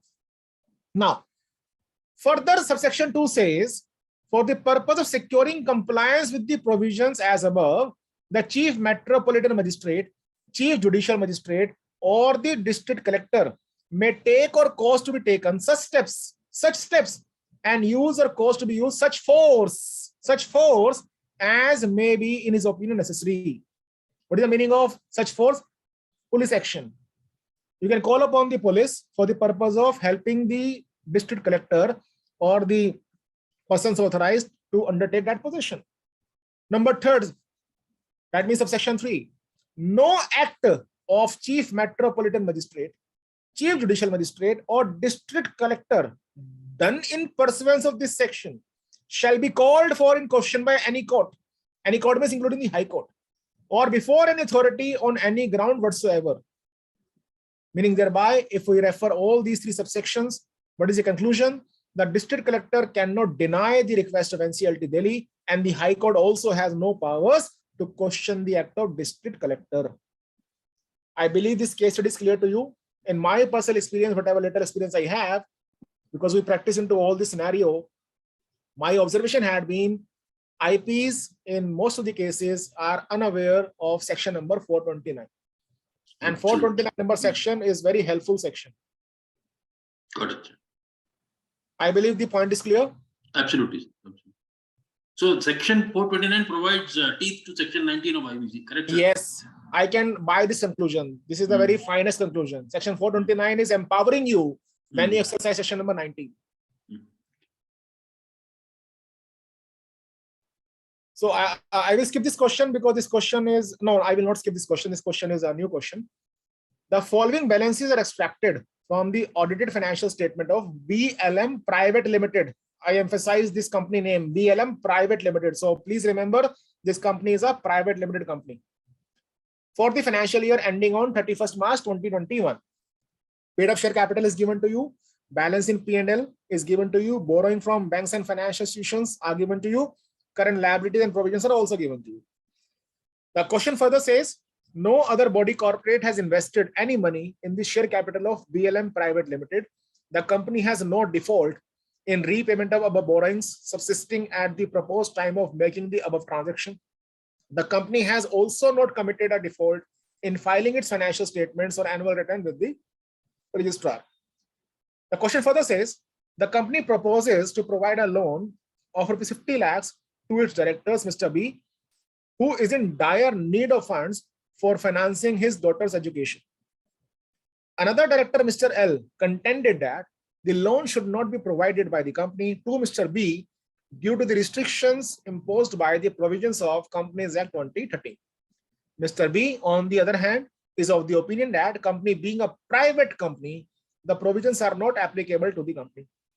Analyzing and referring to the relevant provisions of the Companies Act 2013 and the relevant notifications issued by MCA, examine the validity of proposal of BLM Private Limited to provide the loan to its director, Mr. B. So simple question is, on the basis of given financial data and the nature of the company, please tell me whether BLM Private Limited is right or is wrong in providing the loan to Mr. B.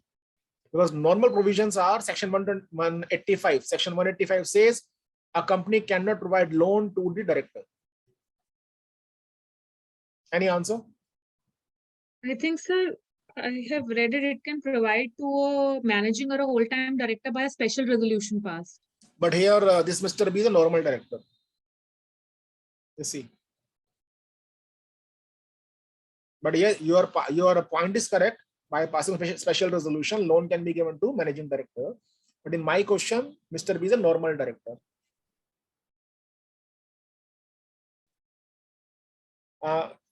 Think on these lines. Is there any notification issued by MCA?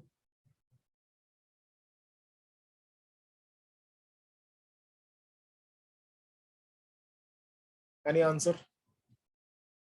Okay. So let me cover this thing. Notifications were issued, and just have a look out on those notifications by MCA. And notifications are not new notifications. These notifications were issued in 2015 and 2017. So let us have a look out. What is the normal provision? Normal provision is contained in section number 185. And section 185 says that a company is not permitted directly or indirectly to advance any loan to any director of the company or of a company which is its holding company or any partner or relative of any director or any firm in which such director or relative is a partner. Now, exemption notifications were issued in 2015 and 2017, and these exemption notifications state that section 185 shall not apply to a private company. So one thing is surely certain, that this notification benefit is available only to private company. In my example, the question is containing BLM Private Limited as the private limited company's name. So what the exemption notification says, section 185 shall not apply to a private company, which means that loan to directors may be provided subject to the following conditions. So if a private company fulfills, certifies all these three conditions cumulatively, if a private company fulfills all these three conditions cumulatively, then such private company can give loan to its directors. Condition number 1, in whose share capital no other body corporate has invested any money. Number 2, if borrowings of such company from banks or financial institutions or any body corporate is less than twice of its paid up share capital or rupees 50 crores, whichever is lower, and such company has not made any default in repayment of such borrowings subsisting at the time of making transactions under this section. So if these three conditions are fulfilled, along with one supplemental condition, the supplemental condition was notified in 2017. The above exemption is available to a private company if it has not committed a default in filing its financial statements under section 137 or annual return under section number 92 of the Act.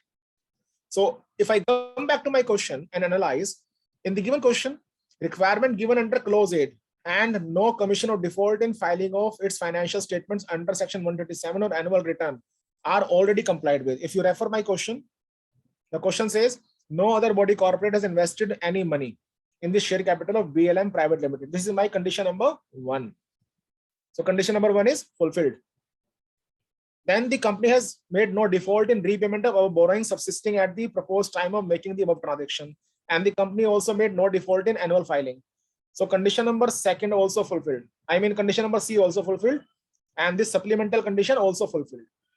Now numerical condition is pending. Let us see the numerical condition. Borrowings of BLM Private Limited from banks or financial institution is 49 crores. This 49 crore is given in the question itself. This 49 crores. And what was the law saying?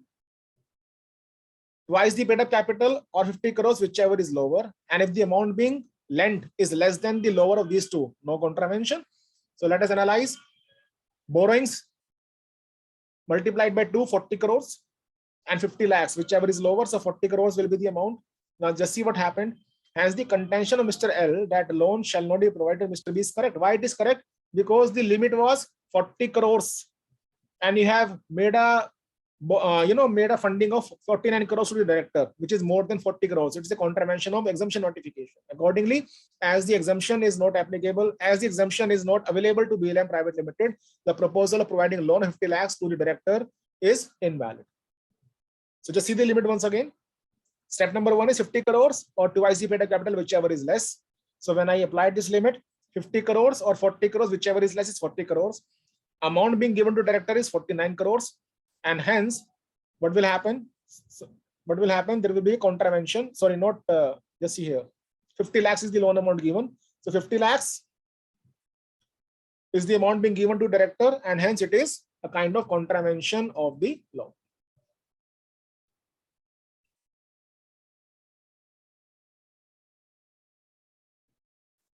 Next question. This question we have already covered when I discussed managerial remuneration. So when I will be sending you these slides, you can make a reference. Just see this effective capital employed is the calculation. So this question is quite supplemental because here we are computing the effective capital employed. In the preceding question, effective capital employed was already given to 50 crores. That's the only difference. Otherwise, the question is same. So I'm skipping this question with all the liberties, but this question is already covered somehow. See this question very carefully. One of the issue which most of the IPs are facing in real world. Investigation proceedings under the provisions of Companies Act were carried out against the company Fishy Limited.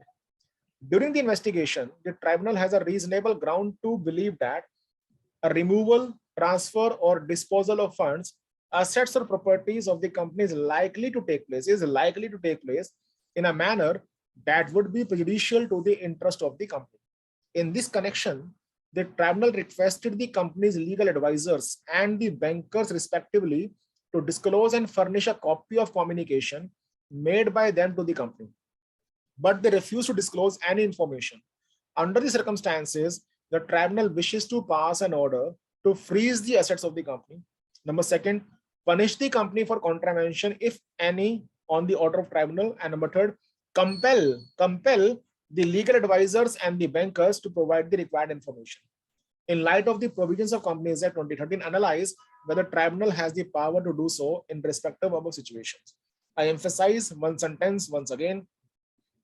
During the investigation, the tribunal has a reasonable ground to believe that removal, transfer, or disposal of funds, assets, or properties of the company is likely to take place in a manner that would be prejudicial to the interest of company. So with this very background, can the tribunal freeze the assets of the company? Number 2, can the tribunal punish the company for contravention of the tribunal's order? And number 3, can the tribunal compel the legal advisors and bankers to provide information regarding company before the tribunal? Any answer?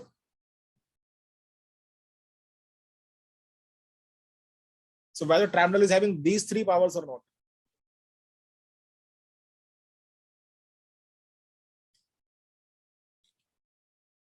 Yes, any answer?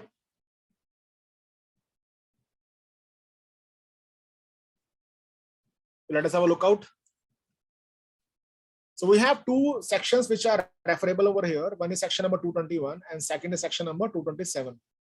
So just be very careful. This question is not simple, although this answer will make you feel that this question is simple, but it's not. So I will add the complexity at a later stage, but let us first understand the provisions. So we have section number 221. Section 221 says, where it appears to the tribunal on reasonable ground to believe that removal or transfer or disposal of funds or assets or properties of the company is likely to take place in a manner which is prejudicial to the interest of company or its shareholder or the creditors or in public interest, then the tribunal may, by order, direct that such transfer, removal, or disposal shall not take place till 3 years as may be specified in the order, or may take place subject to such conditions. Please focus on these words. Or may take place subject to such conditions and restrictions as the tribunal may deem fit. I emphasize one part of the sentence again. Tribunal may order such removal, disposal, etc. subject to such conditions and restrictions as the tribunal may deem fit. Hence, in this question, the tribunal may pass an order to freeze the assets of the company. So freezing order can be passed by the tribunal. But please focus on these words and keep these words in mind, which I will be coming back again in short while. May take place subject to such conditions and restrictions as the tribunal may deem fit. Number second, in case of any removal, transfer, or disposal of funds, assets, or properties of the company in contravention of the order of the tribunal as specified above, the company shall be punishable with a fine which shall not be less than rupees 1 lakh rupees and which may extend to 25 lakh rupees. So this is nothing but the quantum of penalty. Section 227 is important, which provides a kind of privilege to the legal advisors and bankers. So what section 227 says, it's a privilege given to legal advisors and bankers. Section 227 of the Act says, even during an investigation, the legal advisor cannot be compelled to provide information of any privileged communication made to him in that capacity, except as respect the name and address of his client or by the bankers of any company, body corporate, or other person of any information as to the affairs of any of their customers other than such company, body corporate, or person to the tribunal or to the central government or to the registrar or to an inspector appointed by the central government. Hence, the legal advisors and bankers of official limited cannot be compelled to provide the required information. So this is a privilege given to the bankers and legal advisors. I emphasize certain words once again. Or by the bankers of any company, body corporate, or other person of any information as to the affairs of any of their customers other than such company, body corporate, or person to the tribunal or to the central government or to the registrar or to an inspector appointed by central government. I have a small question for you. I will start from this point number 3. I'm typing something on screen. RST Private Limited is the corporate debtor. NCLT directed to Punjab National Bank to furnish the bank statement of RST Private Limited. Number 2, the details of the parties reflected in such bank statement with whom RST Private Limited have had transactions.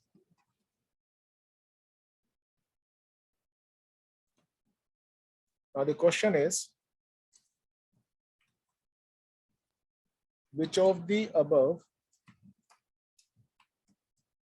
direction of the tribunal is invalid? Yes, any answer? I'm assuming RST Private Limited is under investigation by virtue of section number 206 to 229 of the Act, and 221 order was passed. Sorry, 221 order was passed and 227 direction was also given. So just focus on this point number 3, read on your own and then try to respond my question. So you can read from this place or by bankers.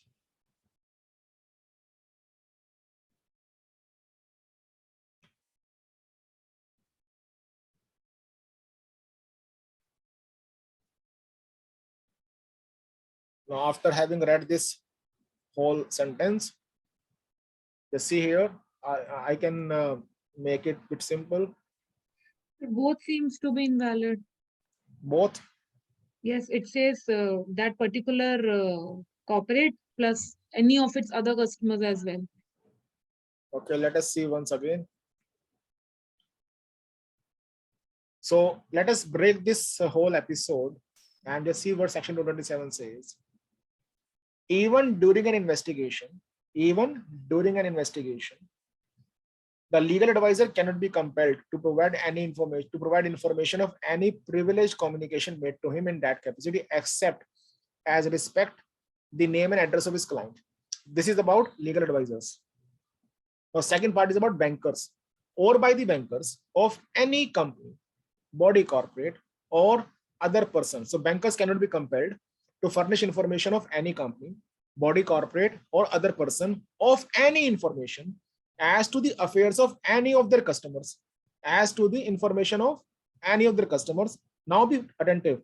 Other than such company, body corporate, or person, to the tribunal, or to the central government, or to the registrar, or to an inspector appointed by central government. So what is the meaning of this small thing? Other Both than are such not company. invalid. Both are not invalid. The second one is invalid. Yes. So question arises, can NCLT direct PNB to furnish bank statement of RST Private Limited? Answer is yes.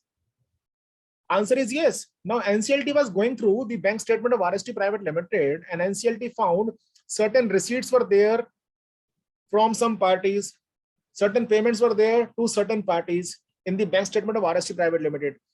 Now question arises, can NCLT says that I am able to see payment of rupees 10 crores is being made by RST Private Limited to some party whose reference number is there in the bank statement. Please try me, please decode what is the meaning of this reference number. The bankers can deny it at very time. So in my question, what is the happening? The happening is this direction number second, that is this details of the parties reflected in such bank statement with whom RST Private Limited have had certain transactions. That direction is invalid. Am I clear? Any doubt over here? No. Now, My question will be regarding section 133 of the Companies Act, 133 subsection 6 of the Companies Act, which empowers the assessing officer to seek information. So वो तो sir income tax का हुआ ना? हाँ जी, हाँ जी। तो हाँ। अब उसमें अगर वो पूछ लेगा एक पार्टी के हमने बैंक अपनी दी बैंक स्टेटमेंट, अब वो कहेगा जी इनकी भी लाओ जिन पार्टीज को आपने डेबिट किया। हाँ जी सर, वो जो प्रिविलेज है वो इनकम टैक्स एक्ट में बैंकर को अवेलेबल नहीं है. This privilege is only under companies act. Okay okay okay. So for this purpose, I would suggest that this Indian Evidence Act, and if I am able to correctly remember, section 126 of Indian Evidence Act should also be referred. Okay, sir. Where the privileges for confidential communication. And what I am trying to make a point over here is, see the words legal advisor. Please underscore my statement. The words are legal advisor. It will not include auditors of the company. So NCLT can compel the auditors to disclose the information, but NCLT cannot compel the advocates of the corporate debtor to disclose the information. Are you getting my point? Sir, can you give me the section number of Evidence Act you just quoted, sir? It should be section number 126 or 124. So please do make a reference, but it is the range of 120s. I am able to recollect section number 126. Okay, thank you. But please check, it will be nearby that section. Will do. So I was making a point. The words in section 227 are legal advisor. The privilege sabko nahi hai. The privilege is only to legal advisor, not to the auditors.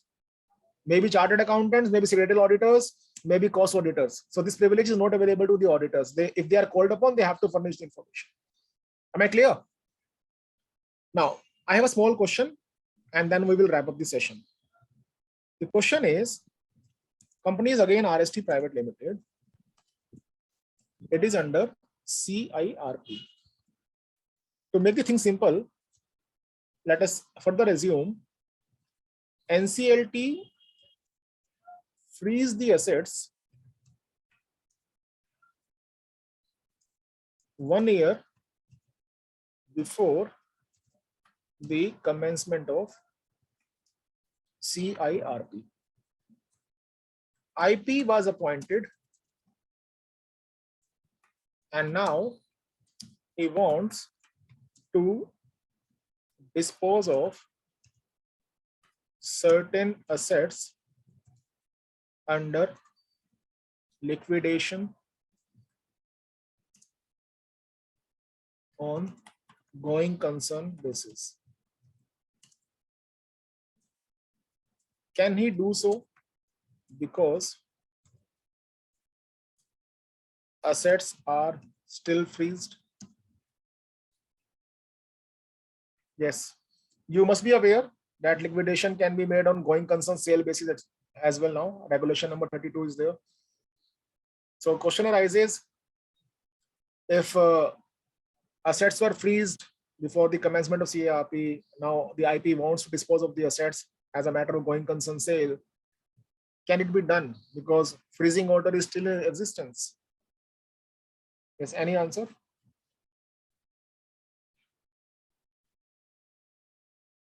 It can be done because once the company is in liquidation moratorium, so any new action and existing legal action will have to be stayed. But the fact is, this way, Companies Act and NCL, Companies Act and IBC will go hand in hand.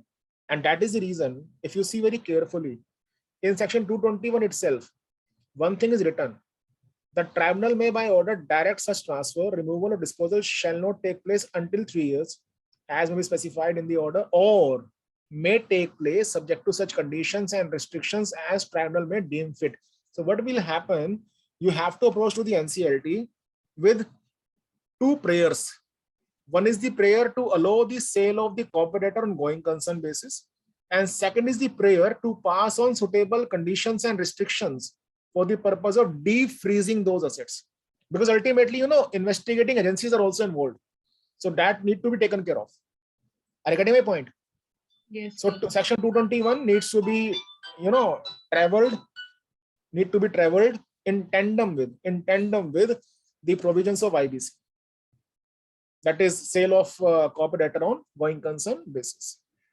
So Gupta ji, मेरी तरफ से तो यही है. कुछ queries हो members की तो they may ask me. ये PPT मैं आपको भेज दूंगा. हाँ, बहुत ही बढ़िया सेशन रहा सर आपका. It was a very beautiful session by CA Kamal Garg ji, and I was just noting down the provisions which he was referring to in his case studies. So first of all, he referred to the provisions regarding AGM, which covers section 160, read with rule 13. Then he took on the subject of sitting fees, which is contained in section 197, subsection 5, read with rule 4, and section 149.9, read with schedule 5. Then he took on the subject of disclaimer of onerous property, which is covered in section 333, subsection 1, subsection 6, and subsection 7. Then he went on to section 206 regarding inspection of books and director's refusal, which is read with section 207 and in addition to 164. Then he took up the subject of companies registered valuers and valuation rules, section 247.4 and section 247.3, read with chapter 2, rule 3. Then he went on to explain about the section 9 of Prevention of Money Laundering Act, the concept of beneficial owner, vested interest, and then restoration of property rules under PMLA. Next in the subject was the scheme of reconstruction, modification or reconstruction, and objection by the directors to such modification, and the powers of modification by NCLT, which is contained in section 231 subsection 1. Next in line was the DC powers, the powers of the district collector, and power of the district collector to refuse the orders of NCLT. He referred to the amendment in the chapter of Companies Act, and which is contained in section 429 of the Companies Act, and which gives ample teeth to the section 19 of IBC. Case study 9 was based on giving loan by a private limited company to a director. In this, he referred to the notification issued by MCA and the amendment to the notification. Case study 10 was regarding the effective capital employed and its calculation. Case study 11 was an investigation under Companies Act, and then he talked about reasonable ground to believe regarding removal, transfer, etc. And section 227 and 221 of the Companies Act were referred to. He also discussed at length the privilege provided to legal advisors and bankers, which are contained in sections 124 and 126 of Evidence Act, and he emphasized that legal advisors shall not include auditors. It was really a beautiful session conducted by CA Kamal Garg ji. It is always a privilege to listen to him, and he has been my guru in IBC. अरे sir क्योंकि इनसे ही हमने सीखा है IBC, कमल गर्ग जी और आशीष मखीजा जी. हमें तो IBC का ABC भी नहीं पता था, लेकिन इनके छत्र छाया में रह करके इनके साथ हमने जो है बहुत कुछ सीखा है. And Now the house is open for questions for just 10 minutes. आपका कोई भी question हो तो पूछ सकते हैं. And this session was being recorded. We are really thankful to CA Kamal Garg ji for allowing us to record this session. So please, any questions by audience?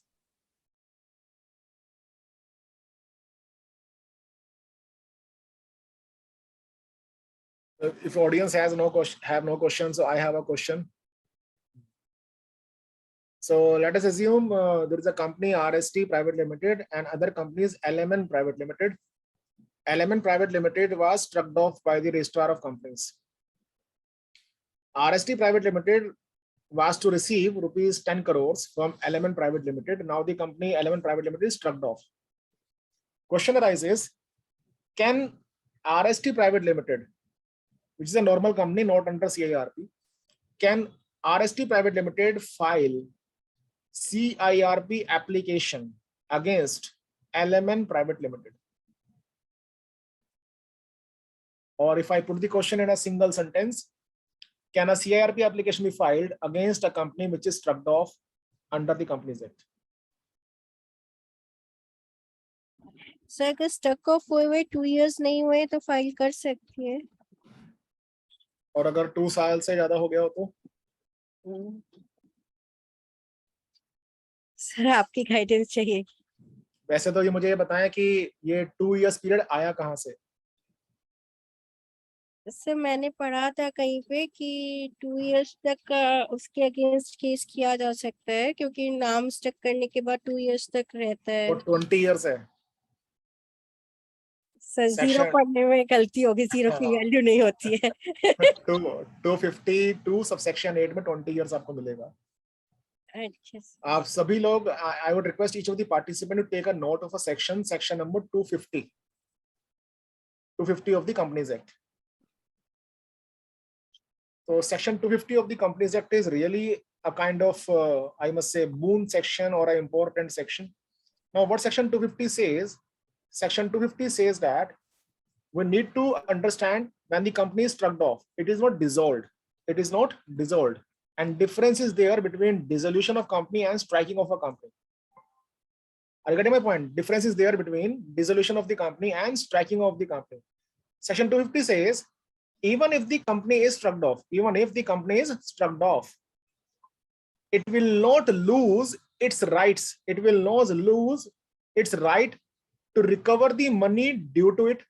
I repeat, it will not lose the rights to recover the money due to it. And at the same time, it will not lose its obligations. It will not lose its obligation to settle the liability due towards any creditor. So इसका मतलब क्या हुआ? If the company is struck off, it is still bounded by 2 elements primarily, commercial elements primarily. Number 1, right to receive the money and obligation to discharge the liability. So dissolution नहीं हुआ है company का, केवल company strike off हुई है. It means that you can take away this company in CIRP. That is allowed. And as far as section 250 is concerned, section 250 itself says that the company, although struck off, it is not dissolved.